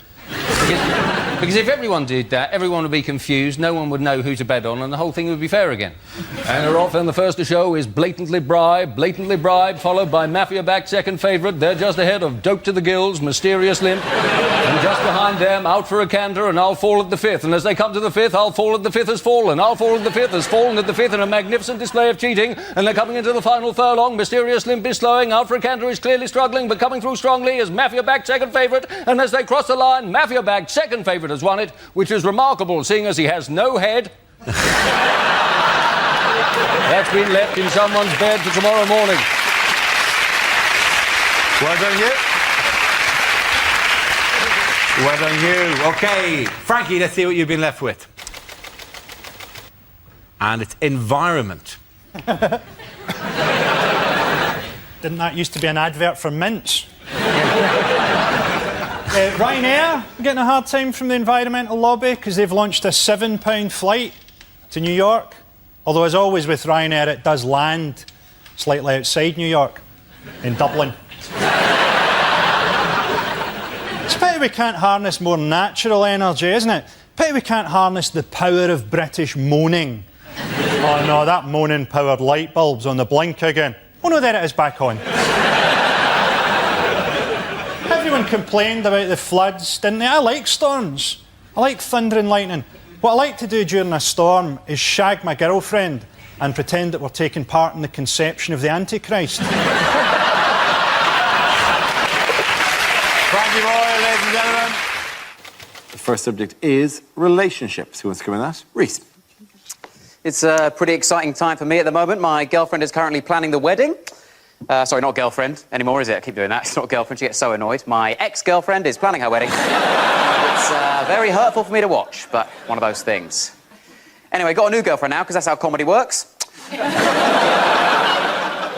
Got a new one, and she's all right, my girlfriend. She's pretty good. She's not perfect. She's got her quirks and her tics, like she pronounces it espresso instead of expression. She's weird. And relationships are about compromise, though, aren't they? We all know that. Like, she doesn't want to watch football, and I don't want to die alone, so we don't watch football. That's the yin and the yang. You give and you take. We're trying to keep it fresh, trying to keep it exciting, me and my girlfriend, you know, trying to keep it, you know, lively, try new things all the time. Like, she keeps talking about how she wants to have sex outside of the relationship. I don't know. Constant surprises, me and my girlfriend. She bought me a gift the other day. I went round to the flat. There was this gift. It was a word of the day calendar. Don't know if you've seen these. Pretty cool. Different word every day of the year. That is more than 100 words. Pretty cool. Favourite word for me so far from the calendar? Exponentially. Ah, what a word. Exponentially. Use it all the time now. In fact, I'd say, ever since learning the word exponentially, my use of the word exponentially has increased loads. I use it all the time. Oh, yeah. Thank you very much, That leaves us with Milton. Let's see what your topic is. Let's spin the wheel. The topic is transport. So I got here by train. For the whole journey, there was a child opposite screaming. I could even hear him through my wolf mask.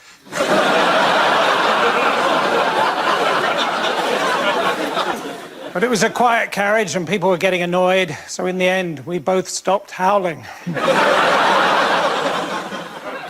And a stewardess got on the train. She looked at me and said, "Do you mind if I do my makeup on the train?" I said, "Well, it's still going to look like a train, isn't it?"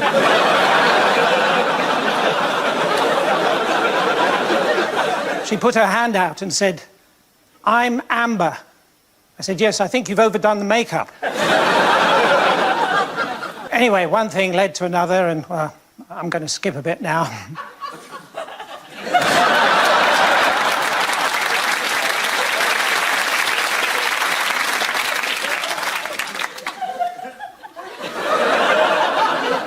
I was sitting in traffic the other day, and I got run over.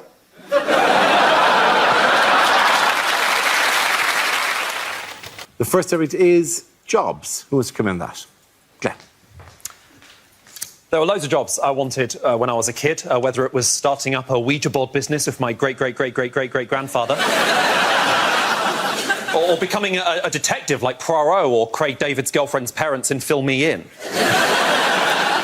I always wanted to be a movie star, you know, like a proper method actor like Eddie Murphy, because, you know, Eddie Murphy is so method and so committed that to get into the role of a vet in Dr. Dolittle, Eddie Murphy actually spent 10 years starring in lots of other shit films. It's so expensive everywhere you go if you don't have a job, you know? Like, I stopped getting haircuts after a while because there's hidden costs even when you get a haircut. Like, you think you're paying for just the haircut, and then at the end of the haircut, the hairdresser does that really annoying thing where they try and convince you to buy one of their mirrors and go, "Oh, what do you think of this?" Do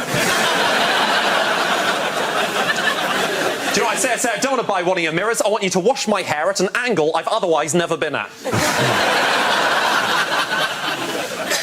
So expensive everywhere you go. Like, I used to get the bus to work every day. Get this, £29 per bus journey. £29 per bus journey is insane. And not as insane as this woman who used to sit on the top deck every day with a microphone telling us where in London we were. £29 per bus journey, you can't even afford a roof. It takes 3.5 hours to get between Buckingham Palace and Westminster. Neither of which are places I work at. But, you know, for the first time in my life, I thought, I've got a job. I can buy things. I can buy things for my room. I can buy a chest of drawers and a desk lamp and a flashing neon halal sign for my window.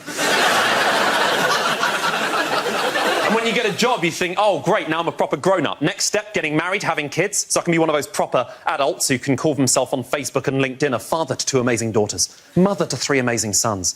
And I can't call myself that because I don't have those kids, and people don't really like it when I call myself a nephew to 3 gorgeous uncles. Thank you very much, Glenn. OK, that leaves us with James. Let's see what your topic is. Let's spin the wheel.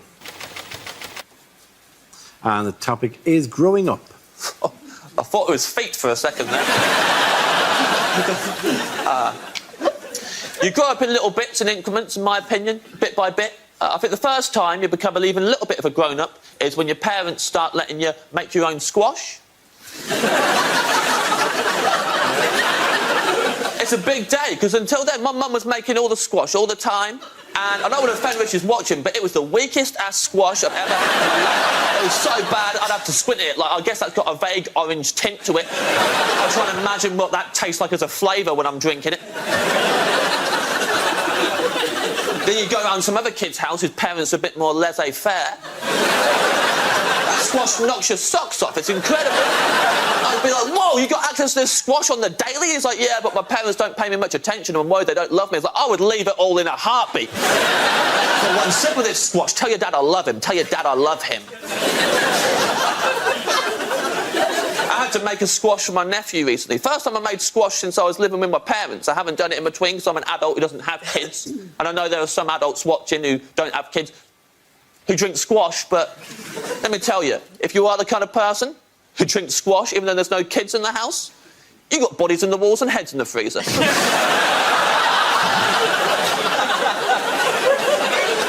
don't trust a single one of you. I was out of practice making squash and I had to make it for my nephew, let me tell you. I should have really, given myself a side view so I could see the glass proper, but I didn't. I'm 32. I got so close to the glass still, so I looked straight down at it. Just straight down. It was just a flat circle. I had no idea of depths or dimensions. I hoofed it in. I damn near gave that kid type 2.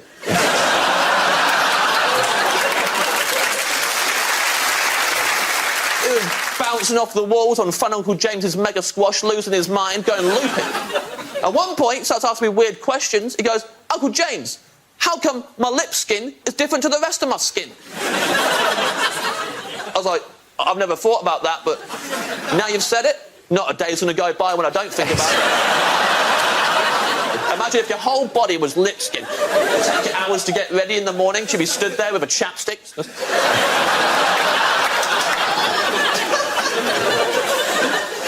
That's if you were the only one covered in lip skin. Obviously, you'd have a little chapstick. If we were all lip skin and that was just the whole human race, then there'd be like a giant chapstick in the living room, from floor to ceiling, rotating at the speed of a kebab spit. The whole family would line up like cats on a scratching post. Always in the morning. And then we'd walk out into a world where no one could shake hands for fear of becoming aroused. Thank you very much, James.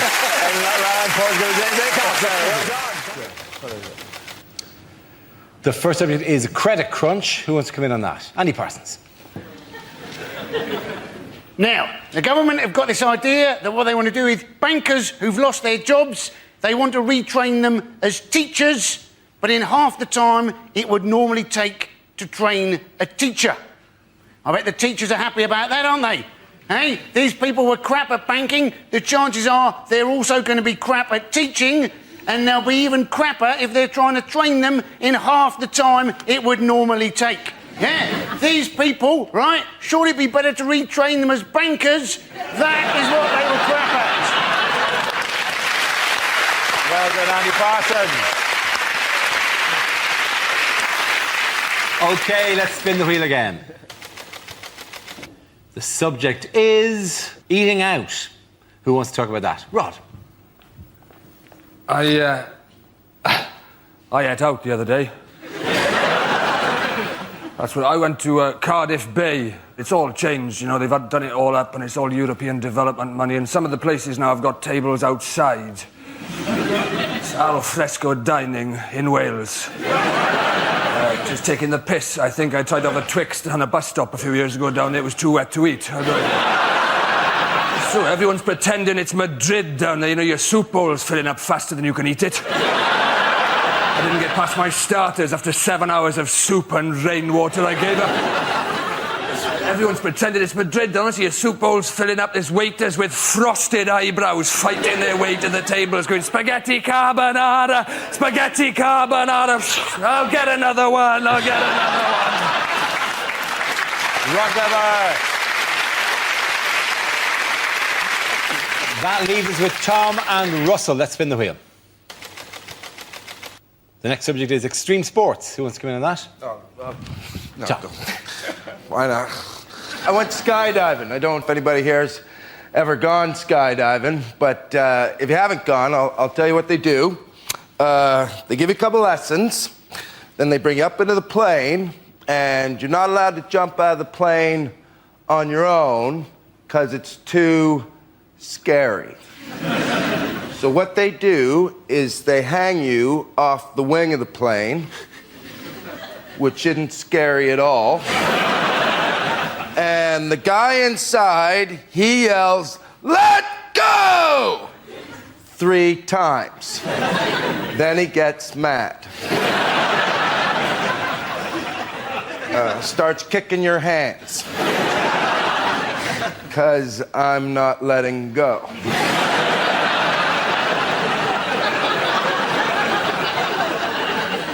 We all skydive different.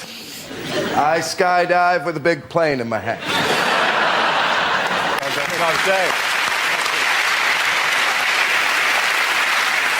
OK, Russell, let's see what you've been left with. Let's spin the wheel. Topic is families.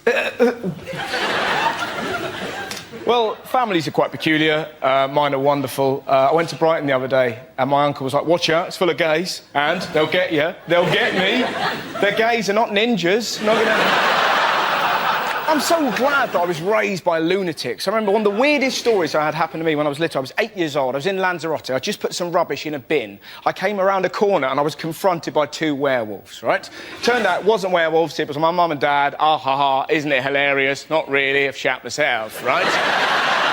But I've only recently found out they did not buy the wolf masks in Lanzarote. They bought them in England, which is beautiful and chilling at the same time. Look what I've got, David. Couple of wolf masks. You know, they're like wolves, don't you? Captain Shitterbrick next door. Well, let's put him on now, scare him. Can I hold you just there, David? Can I wait until we're in a foreign country, get him really out of his comfort zone, and then properly shit him out?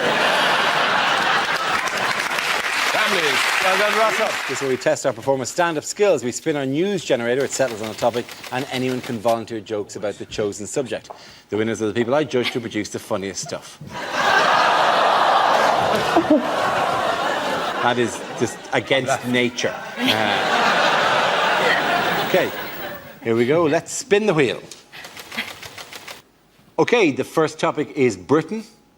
Who wants to come in on that? Yes, I love Britain. Do you? Kind of. I think Britain's amazing, but I think we're quite hard on ourselves. Like, if you go to America and you do shows, they always get this thing where you go on stage in America, like in Chicago, and you say, oh, so what's Chicago like? And they go nuts. They go, woo, yeah, Chicago, woo, woo, woo, for about a day. And then you come back over to Britain and you go to somewhere like Birmingham and you say, oh, so what's Birmingham like? And they all go, oh, it's a bit shit. I live in London, in Britain. I live in Kentish Town, which is lovely because it is actually like a Kentish town. Unfortunately, the town in Kent it's like is Maidstone, which is crap. North London's quite posh, though, because there's a hairdresser's near us, which is called the Elysian Fields Hairdressers. Oh, it's where heroic hair goes to die. Where I used to live in South London, the hairdresser was called We're Going to Cut You, Slag. Thank you very much for the supporter. OK, let's spin the wheel again. The subject is sport. Who wants to come in on that? So, hey, Freddie Flintoff, how drunk would he have been on Monday night? That's all I've got on that one. We have got a great new British hope for our sport, though. Laura Robson, Britain's tennis, 15 years old, both her parents Australian. We don't mind immigration when they've got a bit of talent.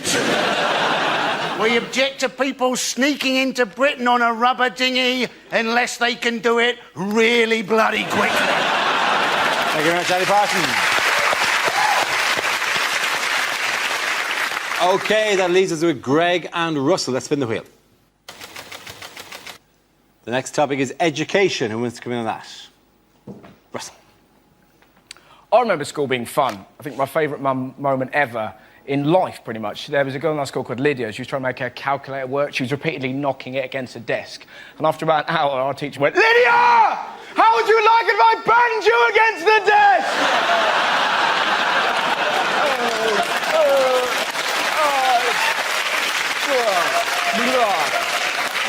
It's the greatest day of school. But now it's more sinister, isn't it? Like, they're now talking about teaching 5-year-olds sex education. Of course, people are very angry. It's disgusting! It's too much! Like, calm down. Not going to teach them technique. This is how I like to do it, kids. That's right. Kids aren't going to run home, put dolls around a toy car and go, look, Mum, they're dogging, they're dogging.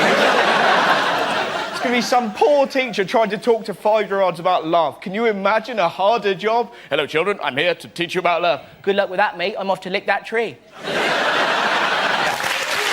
Thank you very much, Russell. OK, Greg, let's see what topic you've been left with. Let's spin the wheel. And the topic is the human body. I have to tell you that being a tall man in this country is tedious, ladies and gentlemen. Tedious, because in small towns throughout the country, there are a series of jokes prepared by the locals on our behalf. I'll be walking innocently into a local pub or down the street, and I'll get several jokes. One of the jokes might be this.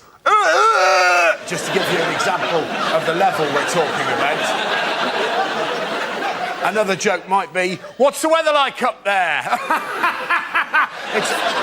It's freezing. There's a massive climate change in this amount of space here.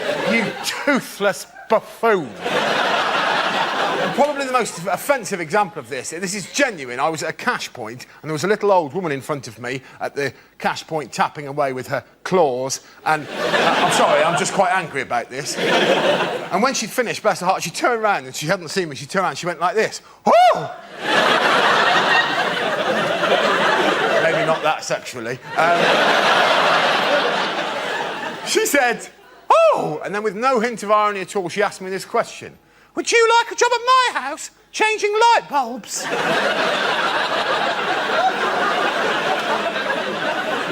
No. No, old woman. I have plans of my own.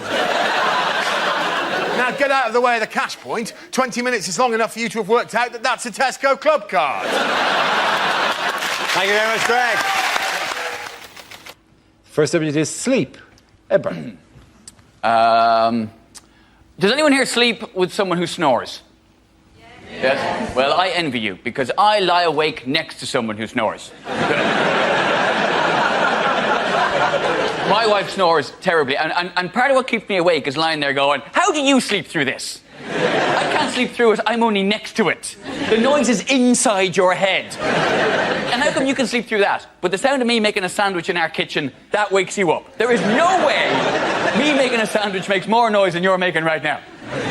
She snores. So she said the cutest thing to me one time, though. She says, "Do I not sound like a kitten purring?" Bless. No.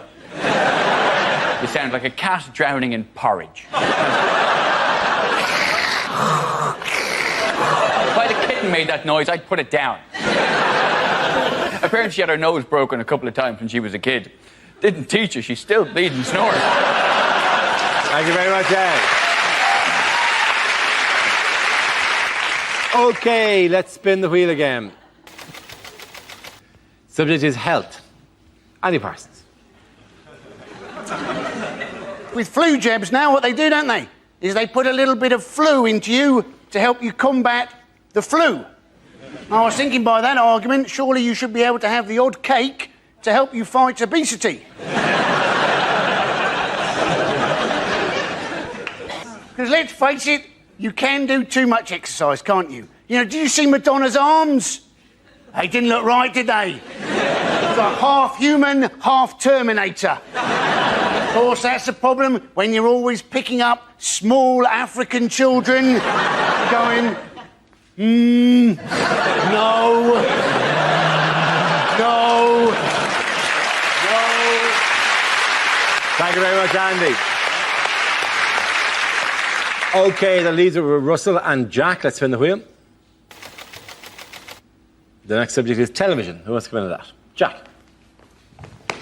I get very frustrated with pretty much everything on television. I find adverts at the moment particularly annoying, like the banking adverts, because they're trying to portray bankers as being nice people. Like, they've got this one at the moment for, like, a mobile bank that travels around the country, and you walk in and there's your friendly local bank manager acting like a hairdresser, like, nattering away. You know, you walk up to the till, it's like, "Oh, how was your holiday?" "I went camping." "Oh, why did you go camping?" "Because you lost all of my money!"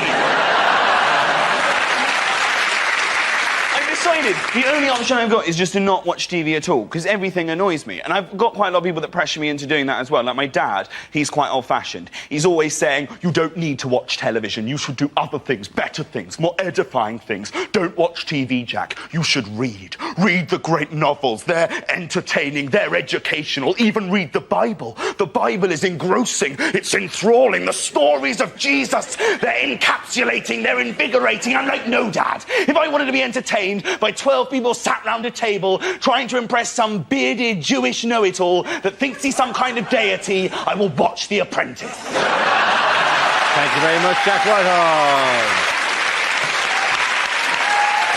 OK, Russell, let's see what you've been left with. Let's spin the wheel.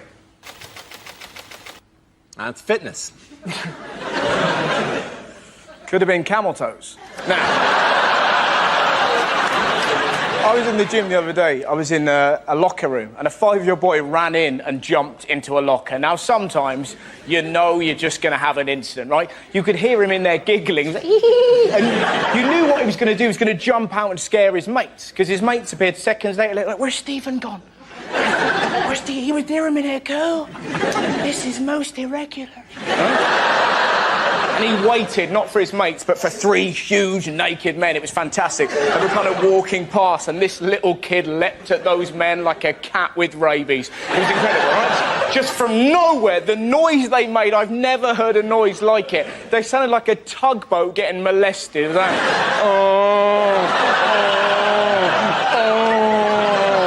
His long-suffering dad is in the showers, obviously heard this and went, "That'll be my bloody boy!" Ran back, confronted this glowing hellbeast and went, "Stephen, what have I told you about acting up in public?" And this little kid cut his dad down with one very simple sentence. "Dad, your willy's moving?" You're just there going, oh, the world is a better place.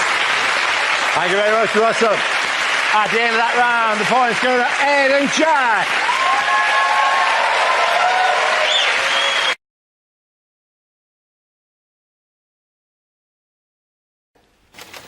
The subject is media. Who wants to come in on that? Jack. You hear the weirdest things on news reports. I was watching one a couple of months ago about the Californian forest fires. I genuinely heard a man say that apparently 300 mobile homes have been destroyed. Now, I don't know whether there are that many advantages to a mobile home, if any, but one of the main ones, the big selling point of the mobile home, is that you're not really tied down to an area, especially if the said area is on fire. I also saw the most ludicrous one ever, which was a guy on the news, a so-called expert, say that apparently obesity is now a bigger threat to this country than Al-Qaeda. It's definitely not. What would you rather have sat opposite you on the train on your way home? Some mental guy with a beard and like a 100-yard stare with a rucksack full of Semtex? Or just a jolly little fat kid with a rucksack full of Quavers?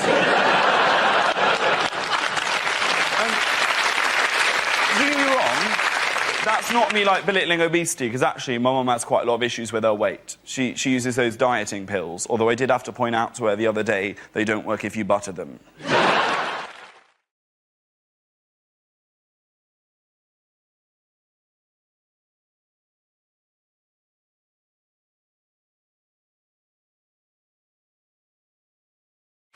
Now we come to our final quickfire round called Scenes We'd Like to See. This is for everyone, so if you could all make your way to the performance area, please. I will call out ideas for scenarios we'd love to see, and the performers come in with their suggestions.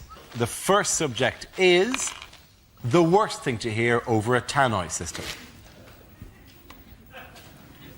Only you can hear me. The train to Nottingham will arrive in 5 minutes, which is a pity because this is Tesco. Second floor, but you can't get out. Welcome to our school sports day. Mark will probably get stuck in a sack. Ha, bloody ha.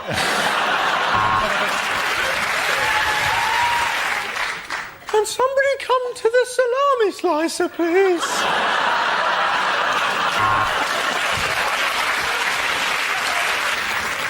If anybody has found a Vicks inhaler... Ladies and gentlemen, we all know there will be a bomb on the tube, but will it be today?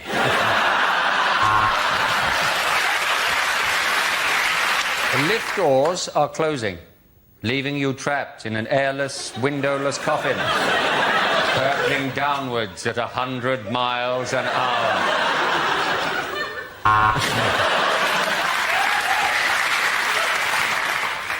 Would the parents of the child that fell into the tiger enclosure please come to lost property to collect her shoes?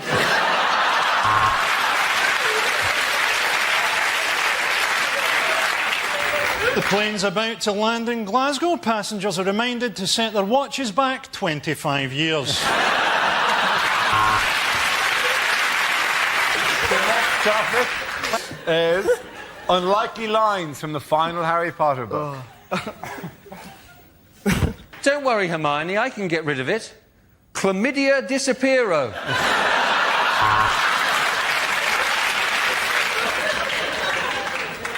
OK, Hermione, said Harry, unbuttoning his zip. I'll show you a really magic wand.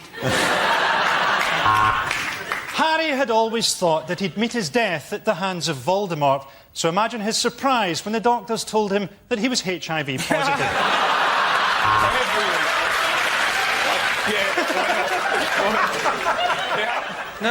No, there is no post today, said Ron.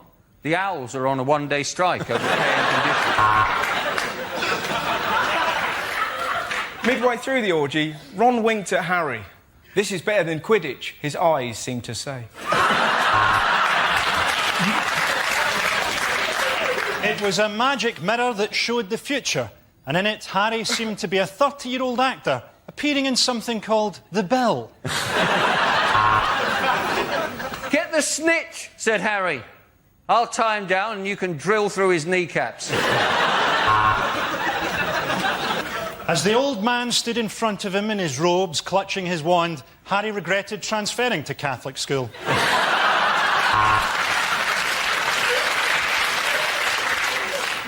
I'm sorry, Harry. I'm having a baby and it's yours, said Professor McGonagall. Then Harry says something, Hermione says something. Oh, who cares? I'm minted.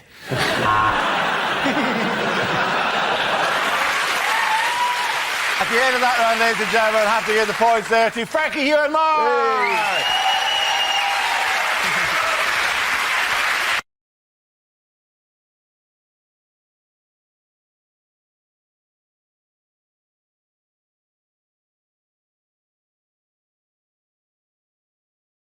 Unlikely things to hear on a train. This is the Virgin train service to Edinburgh. If you're not a virgin, would you please get off at Hemel Hempstead? We would like to apologise for the bumpy ride as we entered the last station. This is due to some selfish bastard throwing himself under the train.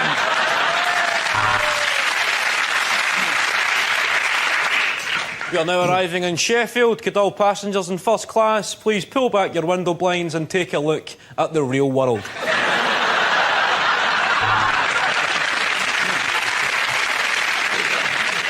We'd like to apologise for the toilet being out of order for the entire journey, as Ricky Hatton is in it. Due to staff shortages, I am unable to finish this announcement.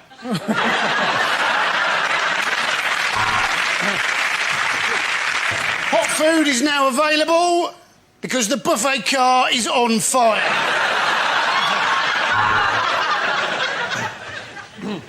We have now arrived into Birmingham New Street. We are pleased to inform any passengers wishing to change for Wolverhampton that there's a JD Sports opposite the station.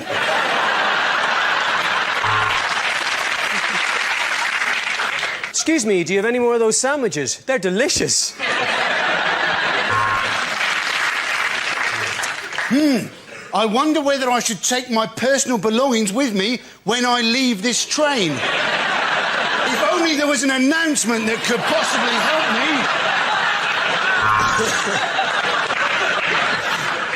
me. We apologise for the delay to this service. This was caused by points failure at Make Something Up.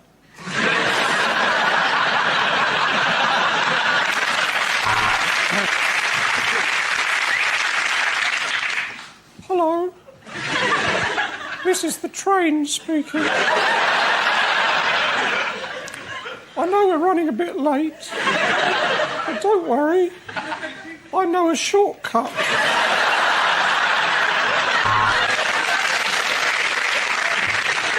Could the passenger causing a disturbance in the quiet coach please settle down and stop shouting about your heart medicine?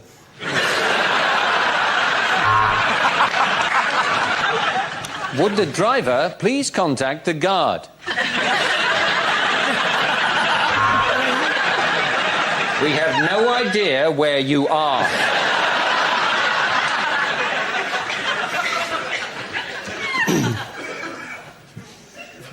This is the driver contacting the guards. Where am I?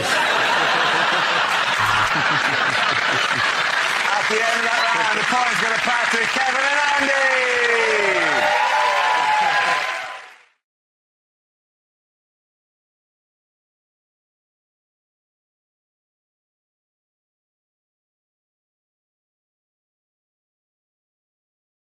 Got to run with you and Miles.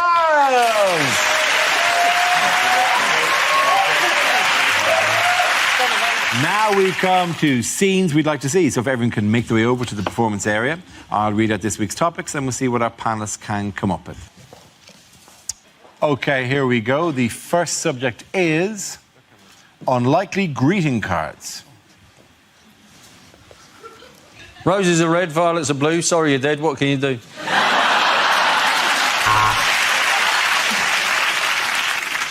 Sorry you're leaving, and sorry to break it to you in such a cowardly fashion.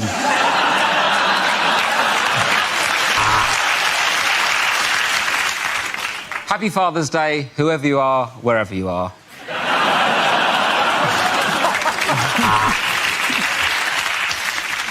Roses are red, violets are red, the greenhouse is red. I think I'm bleeding to death.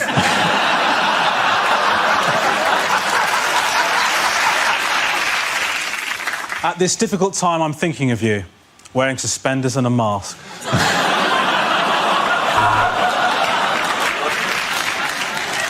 I saw this and thought of you. Blank inside.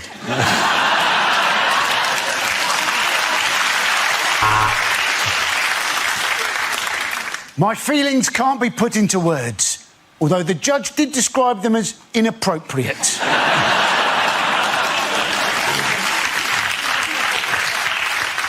That was a scrape. Congratulations on your circumcision.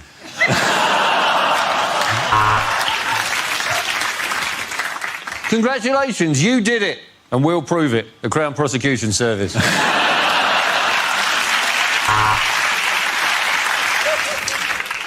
It's a girl, not a woman, which is why you're going to prison.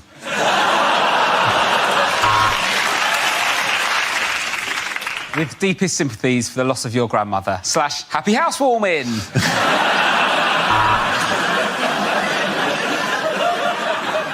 You've passed away.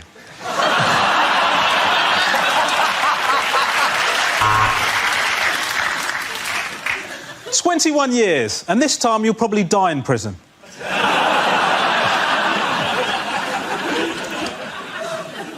To our darling son, on your 21st birthday, now get the fuck out of our house.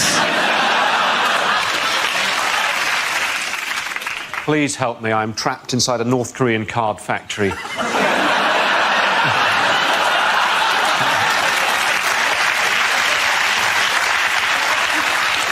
Also, Iron Man says happy 4th birthday.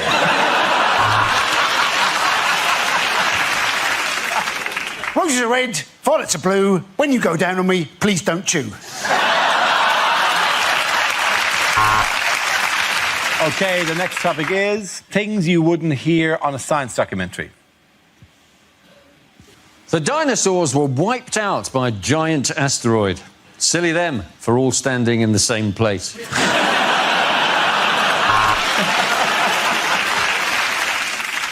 Does it burn anything other than Bunsen?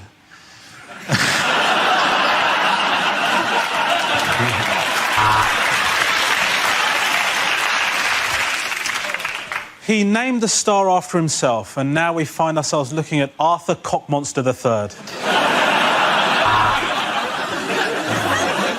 So, it glows in the dark and it has a half-life of 1,000 years. Frankly, I've never done a poo like it.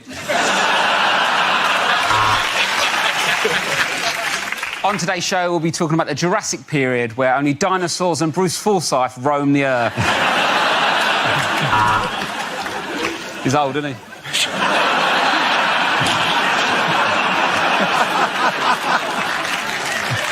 For Sarah Palin, it's conclusive proof that man and dinosaur existed together. For everybody else, the Flintstones is just a cartoon.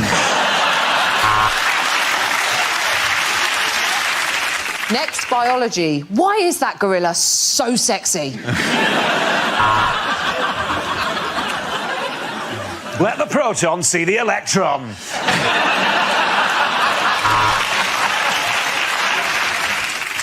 Scientists in Loughborough have found the formula to make the perfect cup of tea, which is quite controversial as the grant was for AIDS research.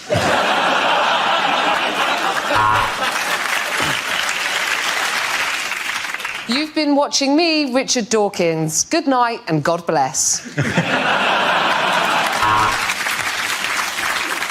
See, and the problem with cocaine is it's well Moorish.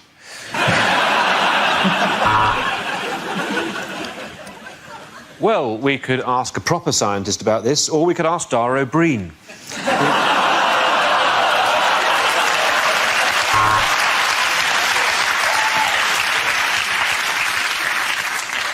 Hello, my name's Dara O'Brien. And to try and bring science to the masses, I'm going to appear in a programme with Stephen Hawking wearing a ridiculous hat.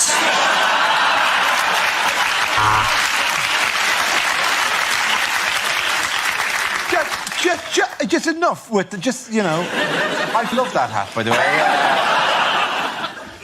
Hello, I'm Dara O'Brien. And I've got a massive head and a massive brain. But all I get to do in this bit is just press a little button.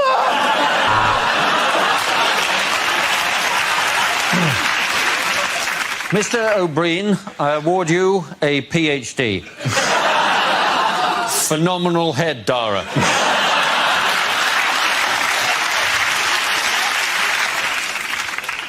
I would just like to say that I think Dara O'Brien's a legend.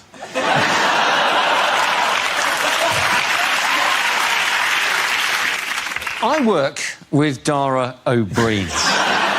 And today, my experiment is to turn this joke into a P45. Okay, well done, Jim McLaren. Points got a rubbish. You and Miles.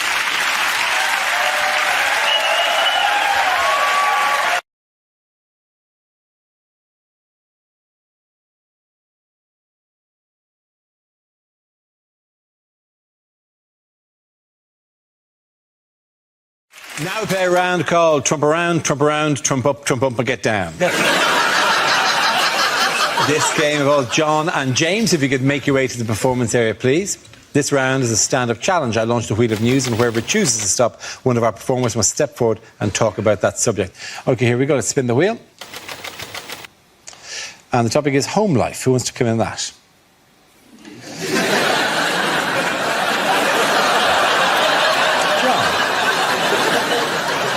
So, my girlfriend went away for 4 weeks to Australia, and in the run-up to her going away, she was very concerned about how we'd cope. I sort of less worried about that. I'll be honest with you, what I was mainly thinking in the run-up to my girlfriend going to Australia for 4 weeks was... Lads, down the pub! That's a pint glass, by the way. Turns out they've moved on.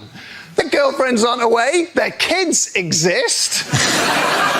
And my flat is now just turned into a blank, grief-walled cell of despair because I see it without my girlfriend in it for the first time. And so my mind just begins to fill with all the everyday things that lose their magic without her, because that's what I think love is. It's a domestic thing.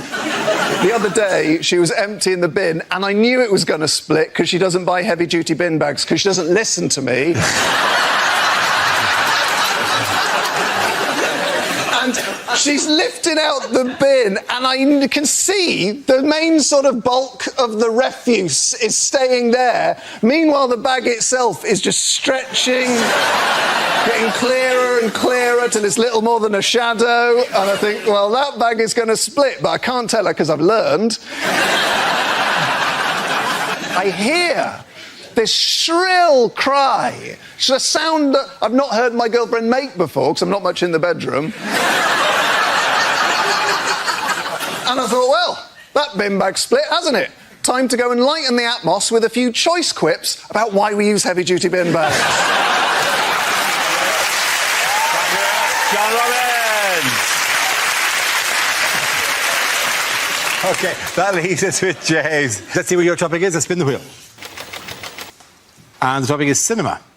Where you go? Speaking of the cinema, Sarah Pascoe's an idiot.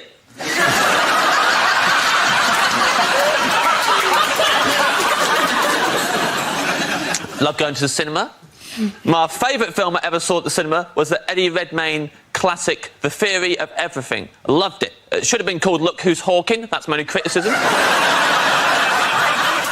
it was perfect. Worst part of going to the cinema is other people. Easily. Sitting there. King of the Jerks is behind me. This really angry man. Had a go at me at one point because I was snacking. Get over yourself, Grandad. I'll do what I like. In his defence, I was eating a big bag of fortune cookies. Cracking them open, reading them out loud. It was disruptive. It was disruptive.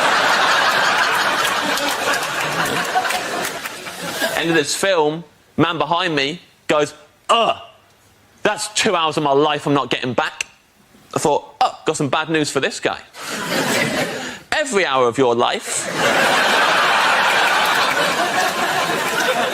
Now you're never getting back. They're gone forever. Time is not refundable. Death is the end. And I know that because 5 minutes earlier, I'd read it in a fortune cookie. Thank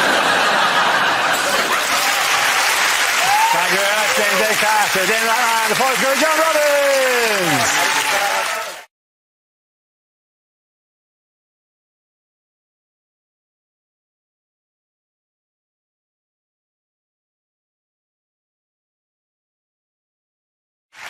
The one thing you're supposed to do if you've got like a sty or something like that in your eye is you're supposed to put a warm compress on, which is actually a painful thing because you get a cloth and it's all wet and stuff, and you're doing this because the water's running everywhere, like whatever. I found the perfect thing if you want a warm compress, something to sit warm, moulder in your eye, is a burrito. The burrito is the perfect eye cure because it's warm, it stays warm for some time, it moulds to the shape that you're putting it on to. No, it's not an open burrito, Ed. Wrapped in the stuff, right? Wrapped in the tinfoily thing or whatever. Just, you put it on and you can do it for as long as you want. Well, you sat in Chipotle like that? I went into one of those Mexican places and just sat there going, just give me whatever you want. Give me whatever you want then. And I went, this is what I want this for.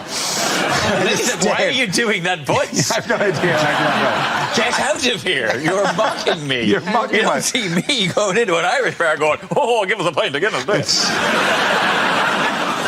Was the burrito the first port of call, or were you doing all the different food types?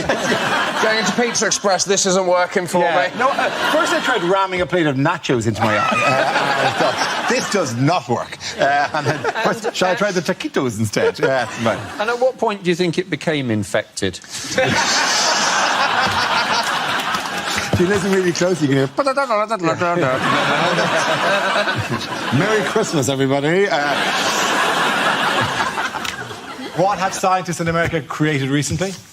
They've connected together monkeys and rats to make super brains.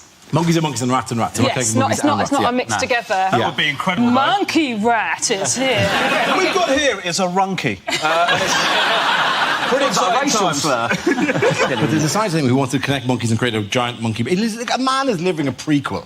This man's entire life is the 5-minute bit at a film before it cuts to 30 years later. And it's like a giant monkey brain going... And the 4 remaining humans are fighting their way out. But, yes. As long as there's no monkey business, shout somebody out from the audience. Very good. Wow, between light bulbs and heckling, this is turning into the most interactive episode. I actually quite like that. Can I just have that? Yeah, go on, take it. Yeah, as long as there's no showbiz rules, pet. That's tough, you know. As long as there's no monkey business. Touche,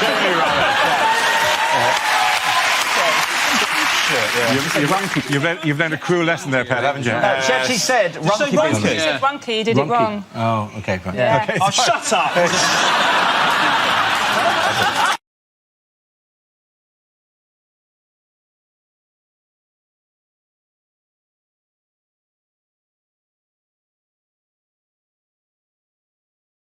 Let's spin the wheel. The next topic is air travel. Who wants to come in on that? Jimmy. So, folks, our government is now talking about giving the pilots guns on the plane. I honestly think somebody in the plane should have a gun. I don't think the pilot is the person that should have the gun. They already have a very important job. If they all of a sudden have to be involved in gunplay, who's flying the plane? Get back in your seat. Get back in your seat. Don't make me go back there. You son of a bitch. Hold the wheel. I said put that tray table up. Jimmy, take it.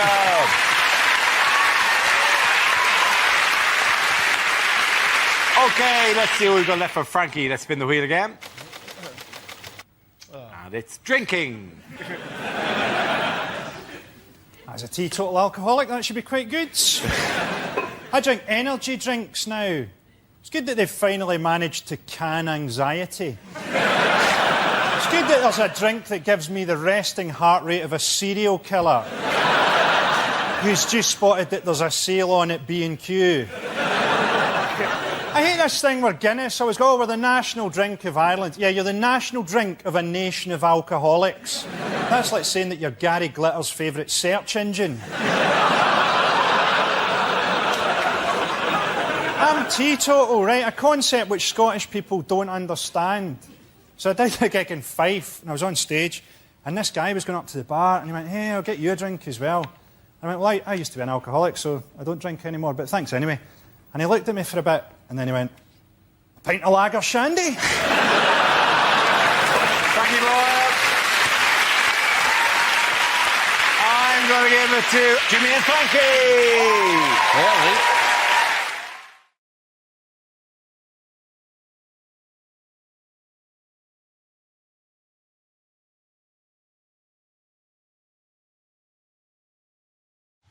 OK, here we go.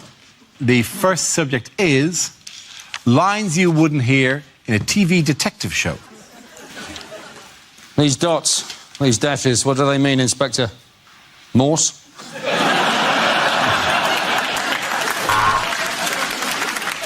Look, I'm sorry, Poirot, but Brexit means Brexit, sir.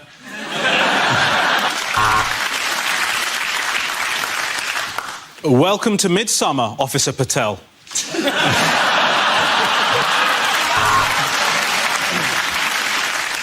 On entering the house, we found a feline jammed into a Xerox machine. We think it was a copycat crime.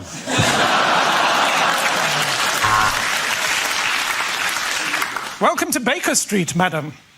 It seems you came from Sevenoaks via Waterloo, and you bought those shoes in Selfridges.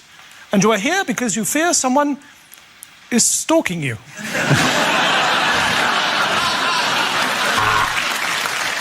Sarge, I've searched all his pockets and there's no sign of the stolen butt plug.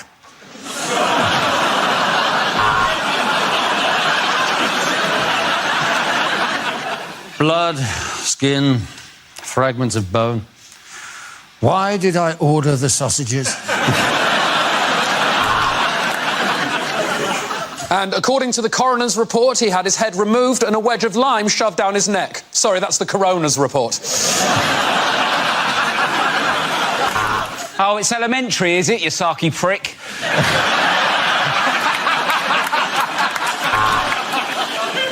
I think going undercover at the strip joint is a good idea. But is it really your thing, Miss Marple? There is some semen at the crime scene. What can I say? I love forensics.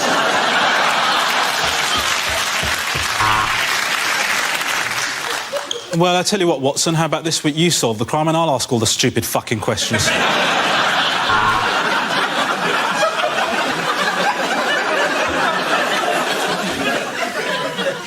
This week on the bill, an unlikely suspect, someone who can act. The bloods have come back from the lab, but the Crips are held up in traffic. I'm so sorry for your loss, Mrs. Trump. Now, firstly, can you think of anyone who didn't have a motive to do this?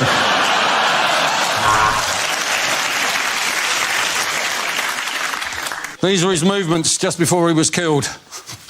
You.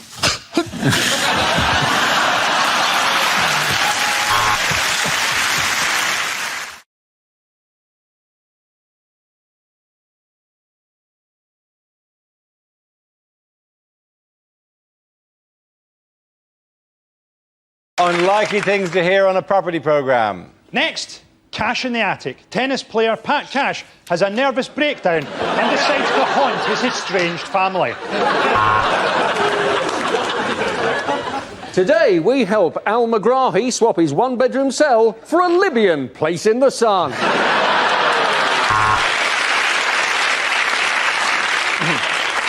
This couple's grand design is to turn an abattoir into an old folks' home by changing the sign. I'm Sarah Beanie and I'm not pregnant. You can't decide between the two properties? Well, you're an MP. Why don't you claim for them both?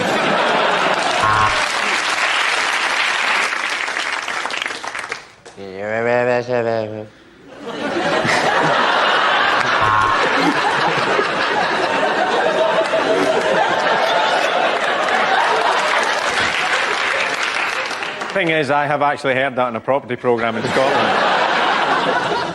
And remember, the prices of property can go down as well as plummet.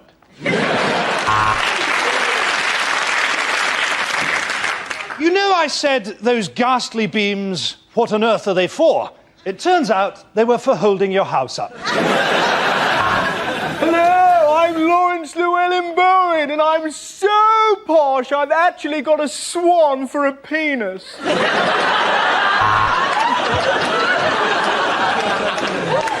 Michael has always wanted to live in the country, and now he does. His business has collapsed, and he's living in a caravan in a field in Herefordshire. Even on a collapsing market, you can still make money from a flat like this. We invited 3 different estate agents to come and value it, then harvested their organs. Welcome to this episode of Holmes Under the Hammer, where we attack Eamon Holmes with a hammer. Next on Location, Location, Location, Kirsty and Phil finally go at it like dogs. And obviously this will all be included in the deal. Oh my God, he's back early. Quick, out of garden! Well, we've visited 5 properties so far, but they've all had alarms, so no joy there. Very spacious and with wonderful views, but this flat is in Dundee, so it might as well be built out of shit. OK, at the end of that round, the points go to Frankie Hugh and Sean.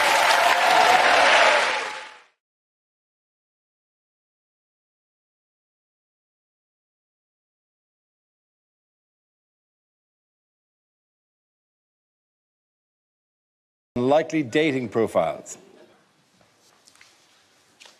Do you want a man who's comfortable to say the word love? Call me. I'm a Wimbledon umpire.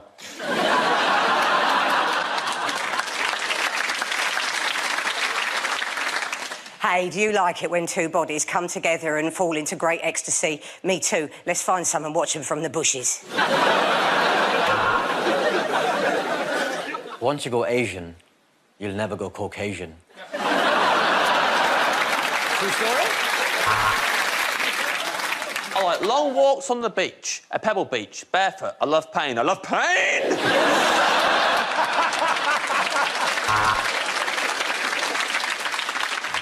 Vegan woman in her 30s seeks vegan man for fun, companionship and joyless dinners out.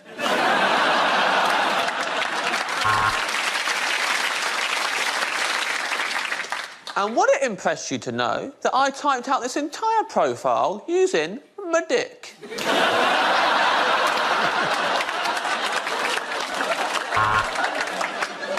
Lady, aged 50, never married, loves books, gardening, knitting and long walks. Seeks a gentleman who's very kind and likes similar things. Must be hung like a hoover. Sensible man with Bingley Building Society gold account at 1.85%. Seeks woman with similar interest.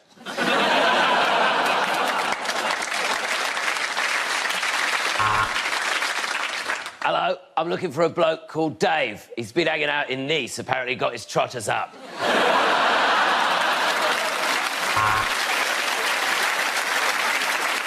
Man in his 40s, owner of Foldy-Uppy Bike. Looking for any woman who's interested in me demonstrating my Foldy-Uppy bike. Look, it folds up.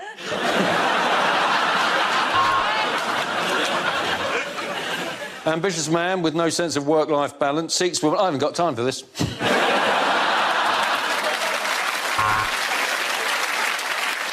You could say I'm a bit old-fashioned in that I'm a phenomenal bigot.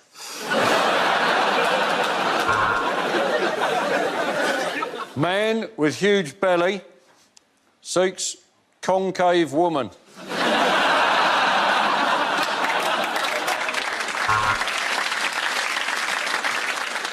Female, early 60s, high achiever, snappy dressing leader of the Conservative Party, very horny, has the potential to fuck the whole country.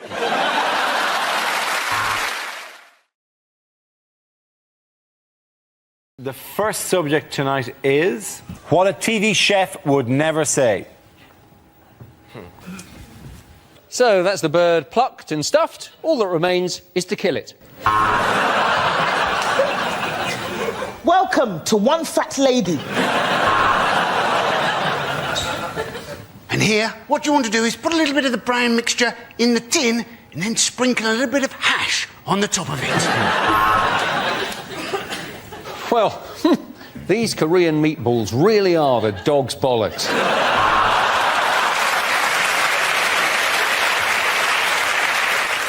If you're wondering how to get the perfect skin on your parsnips, then you're mental.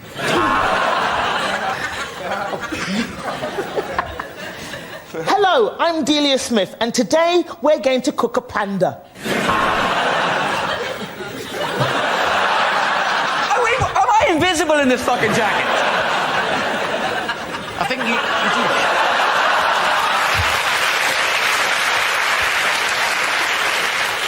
So, I've marinated it for half an hour, seared it for 15 seconds, and now I'm drizzling it on my buttocks.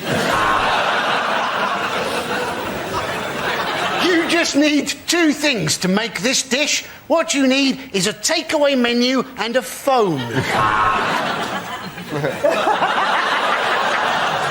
Tonight on Russian cookery, cyanide, polonium, and a crab stuffed with explosives.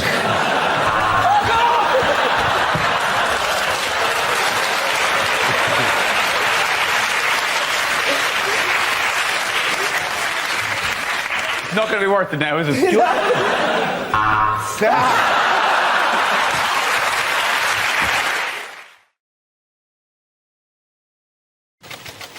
And subject is music. We don't know much about Galileo. He was a poor boy from a poor family. I live in a grade 2 listed building, which of course means that everyone in it has to be quite good at the piano.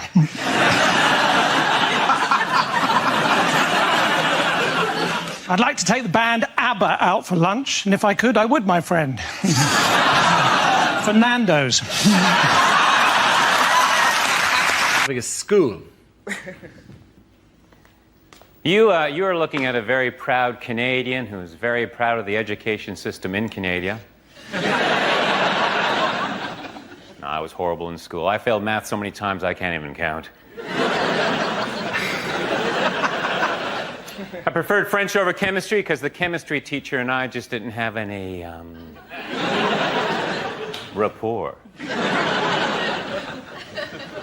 One teacher said I'd be a better student if I spent less time flirting. I immediately jumped off his lap. One teacher used to always say I wasn't very observant, but you know what? That was his or her opinion.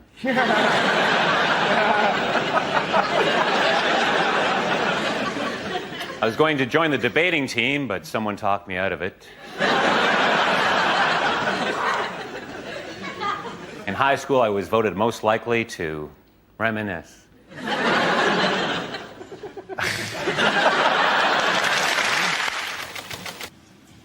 Okay, the topic is health.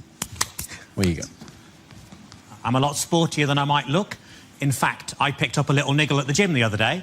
I mean, he pronounces it Nigel. I had a very stressful journey getting here today. All the way, this lorry driver was right up my arse. But it was nice of him to give me a lift. I spent most of the afternoon hanging out at the swimming baths. And then somebody told me and I tucked it back in again.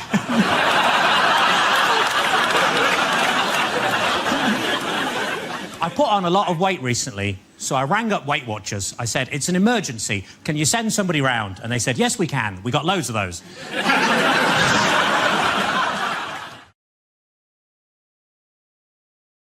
the worst thing your new neighbour could say? What day do the bins go out round here? My wife's body's starting to stink. Well, looks like we got ourselves a fresh one. I hope my turkeys won't be keeping you awake.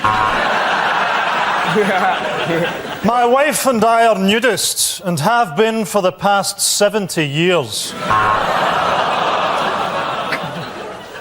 You're bigger than you look through the telescope.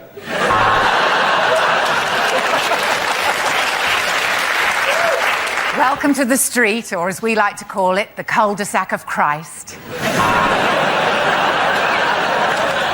Do you like the music of... What the?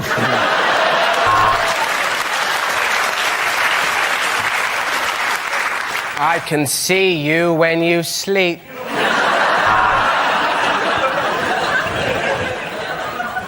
Yes, that's right. The wife breeds Rottweilers, the children in a brass band, and I'm a paedophile.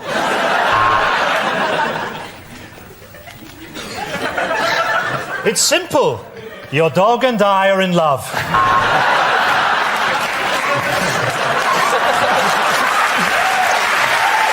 That's it, ladies and gentlemen. The winners of that round are Frankie, Hugh and Rod. Sit down, everyone. Oh, okay. Oh, very similar topics.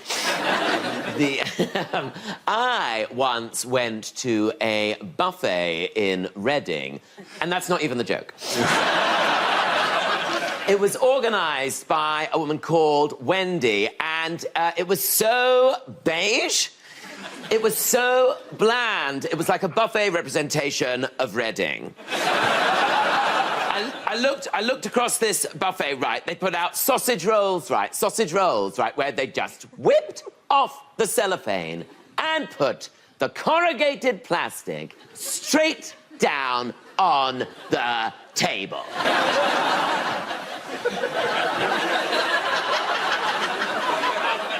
Like we were dogs!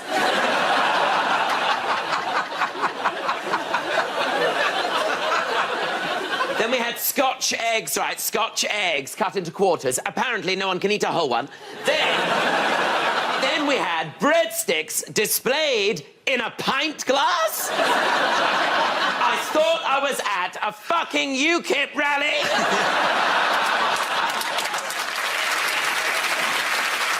Then she starts putting down cold pizza slices next to wontons. No one's mixed Italian and Chinese cuisine like that since Marco Polo. Then she brought out the quadrant of dips. You know, the 4 dips. The 4 dips of the apocalypse. The white one. The other white one. Then there's a green one. What's that? Guacamole. Then there's a pink one. What's that made of? Sillet bang?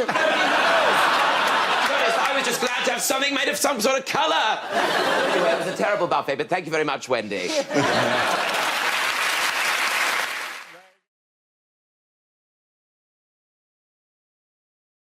Yes, the question I was looking for was how long is it since man first set foot on the moon, as celebrated this week? It was on July the 21st, 1969 that Neil Armstrong and Buzz Aldrin set foot on the lunar surface, whilst the third member of the Apollo 11 crew, Michael Collins, waited in the spaceship. Collins later said he was sweating like a nervous bride. It's such an interesting fact because, like, we've only really... A lot of the population just found out that there was a third guy. You're like, oh, really? Oh, cool. How tempted would he have been just when they were coming back just to put on an alien mask like that? So he went, hey, you never guess what the... Before we move on, can I get this straight? We're going to talk about this like the moon landings happened? Yes, we're presuming for the sake of this obviously that the moon has actually happened. In 1969, right, they took off and went, oh, let's point out the moon. Let's land on the moon. Oh, there's the moon. Oh, time's up. Let's take off from the moon. Go back to Earth. Let's point it. We don't want to miss Earth. NASA can't launch a rocket from here without blowing it up. Their next mission is called Operation Spacegrave. We, as a culture, do not have the ability to get to the moon. We don't have the ability to get a Saturday show right for Graham Norton. What else are we going to be talking about? We're going to be talking about Aslan's birthday, are we? Or Mrs. Tiggy Winkle having a wedding anniversary? It didn't fucking happen! It did happen. There was a faked moon landing, but you are confusing it with the one by Wallace and Gromit. Their current theory is that what they want to do is try and make a stopping off station on the moon so as they can get to Mars. And that sounds to me rather like a Ryanair flight, isn't it? Oh, yes, we're flying to Mars, we actually land on the moon, and there'll be a bus service from there. Doesn't going to the moon and going to Mars seem a bit pointless now that we've invented Photoshop? Hey, there's a man on Mars, and it's Bruce Lee! They've actually found that they've got a little bit of Mars back, haven't they? And they've actually found that there is life on Mars in the form of bacteria. So now we know that if the Martians ever do land, all we've got to do, little bit at Sillet Bang, we're away. It'd be a very short film, though, wouldn't it? Yeah. War of the Worlds. And just Tom Cruise cleaning his kitchen. End of War of the World. There's a British guy up there at the minute, isn't there, in the space station? Yeah. No, just in space. Oh, OK. Just in space, generally. Oh, that's the sad thing in space is Satanta still have the satellite going around. And it's just trapped inside is Steve McManaman going, hello, hello. Like the Superman baddie. Just spinning around. all the Satanta presenters, Steve McManaman, Jor-El, they're all in there trapped forever. Oh, we overextended ourselves financially. Ah. To be honest, you can't have a British space station. Now, it would just sound so rubbish just to hear him up in space going, Nuneaton, we have a problem. You know that robot you said you sent us? Yeah, it's an old man covered in tin foil. We can't really have a British space programme, man. The only way we'll ever get a Union Jack onto the moon is if we stick Nick Griffin on Brixton High Street. I don't know, but would you go to Mars if you... Are you offering? I've already applied for the programme to be fired to Mars. I've applied several times under the name Chris Moyles. Yeah, just surprise me. Don't even tell me if you're going to do it. Just stick a sack over my head and fire me up there. And if I say no, and if I say it's not me, I'm just joking. That's just a funny joke I do. Just fire me to Mars. There's going to be no glory if we ever put a man on Earth, because you're there for 3 years not using your body. You'd arrive in Mars, go, here we go, and... my legs don't work!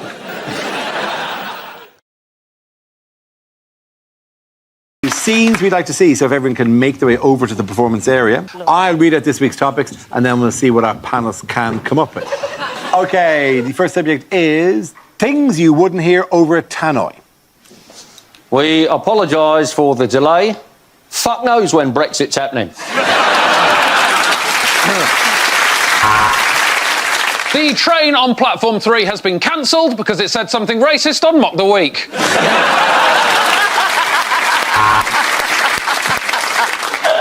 Please do not leave your children unattended. Unattended children will be removed and destroyed. And if you look out of the window on your left, you will see Christ the Redeemer, because I've crashed the plane and this is the afterlife. This is cashier number 5. Can I get a price check? Can I get a price check for 1 large tub of Vaseline and 1 cucumber? Oh, it's OK, he's gone. In a moment, the flight crew will remind you you're in a metal tube which can fall out of the sky. Please pay attention as they tell you about a whistle that in no way will save your life. This is a reminder to smokers, this is a no-smoking flight, and this is a reminder to vapors, you don't look as cool as you think you do. Amsterdam brothels would like to apologise for the yelp of pain you just heard. Unexpected item in the shagging area.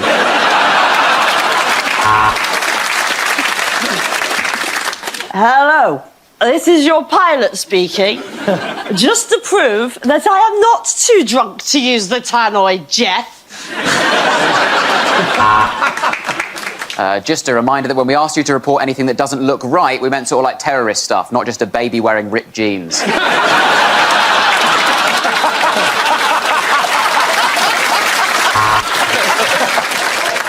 To avoid congestion, please walk right to the end of the platform, through the tunnel and to the next station.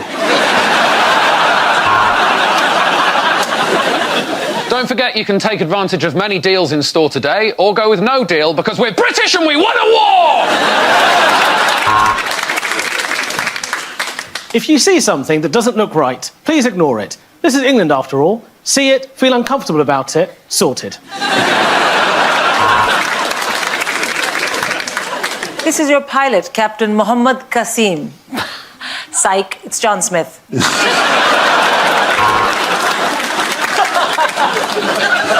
This is an announcement for the man in the petting zoo.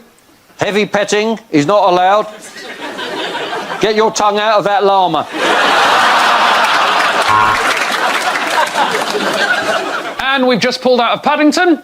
Nobody expected the third film to end that way.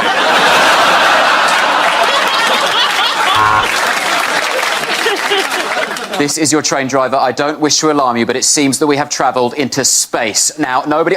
nighttime again. OK. Next topic is unlikely lines from a blockbuster movie. We are a race of super-intelligent beings who come from Uranus. Why is everyone laughing? Welcome to the Hunger Games, or as it's also known, London Fashion Week. The only way to defeat the evil clown is turning him off, then on again. This is IT.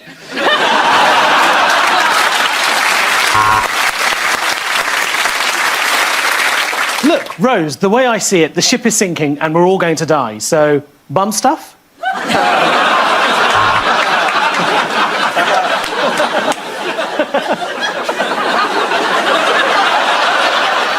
Joker.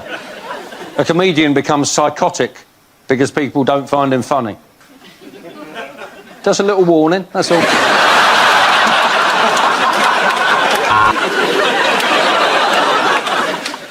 Fast and Furious, the story of what happens to sex in marriage. No, of course I'm not Mad Max, not with this cold. I'm Lemsip Max.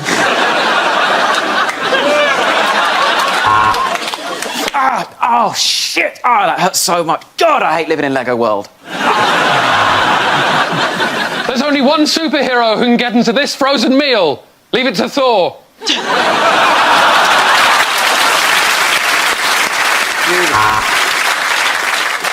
My name is Maximus Decimus Meridius. Sorry? Yes, I did go to private school. How'd you know that? Dude, where's my car? I traded it in for a bike. Oh, piss off, Greta.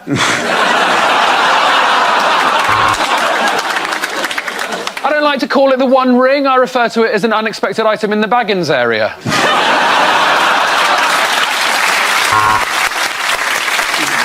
I think this could be the beginning of a very beautiful friendship. Look, he sent me a dick pic. Woody, Buzz, you're not the only toys that come to life. I belong to Andy's mum, and my name is Rampant Rabbit. Do you want to know why they call me the Riddler? It's because all of my partners are riddled with STDs. I got this role because Romesh couldn't make it.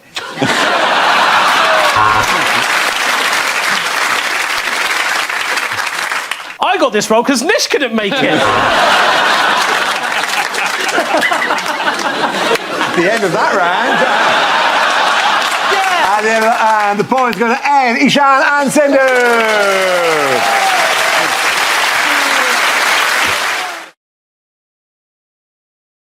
Travel. Who wants to come in of that? Chris? Hi.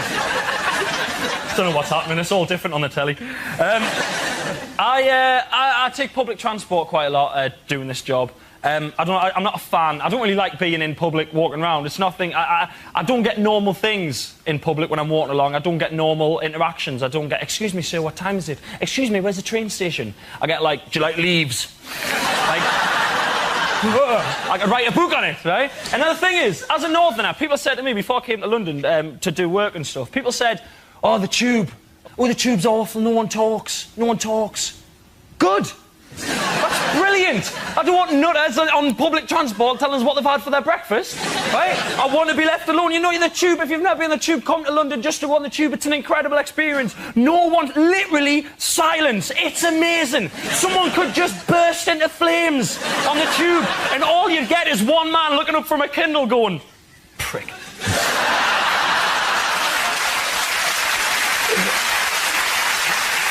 So all you'd get, even the person who was in flames would just be quietly going, excuse me, can I just squeeze past? I'm very sorry. I don't mean to cause a fuss, but I'm in zone 8 and my oyster card's melting. I'm very sorry. Come on, Chris, well done.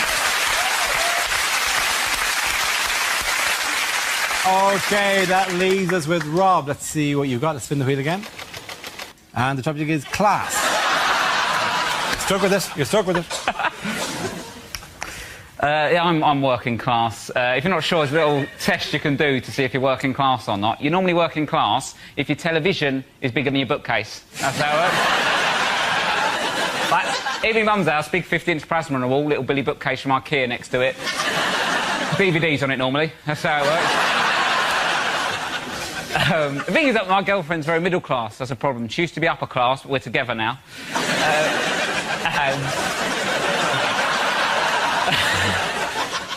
Her sister has got a boyfriend, right, called Rupert. Rupert.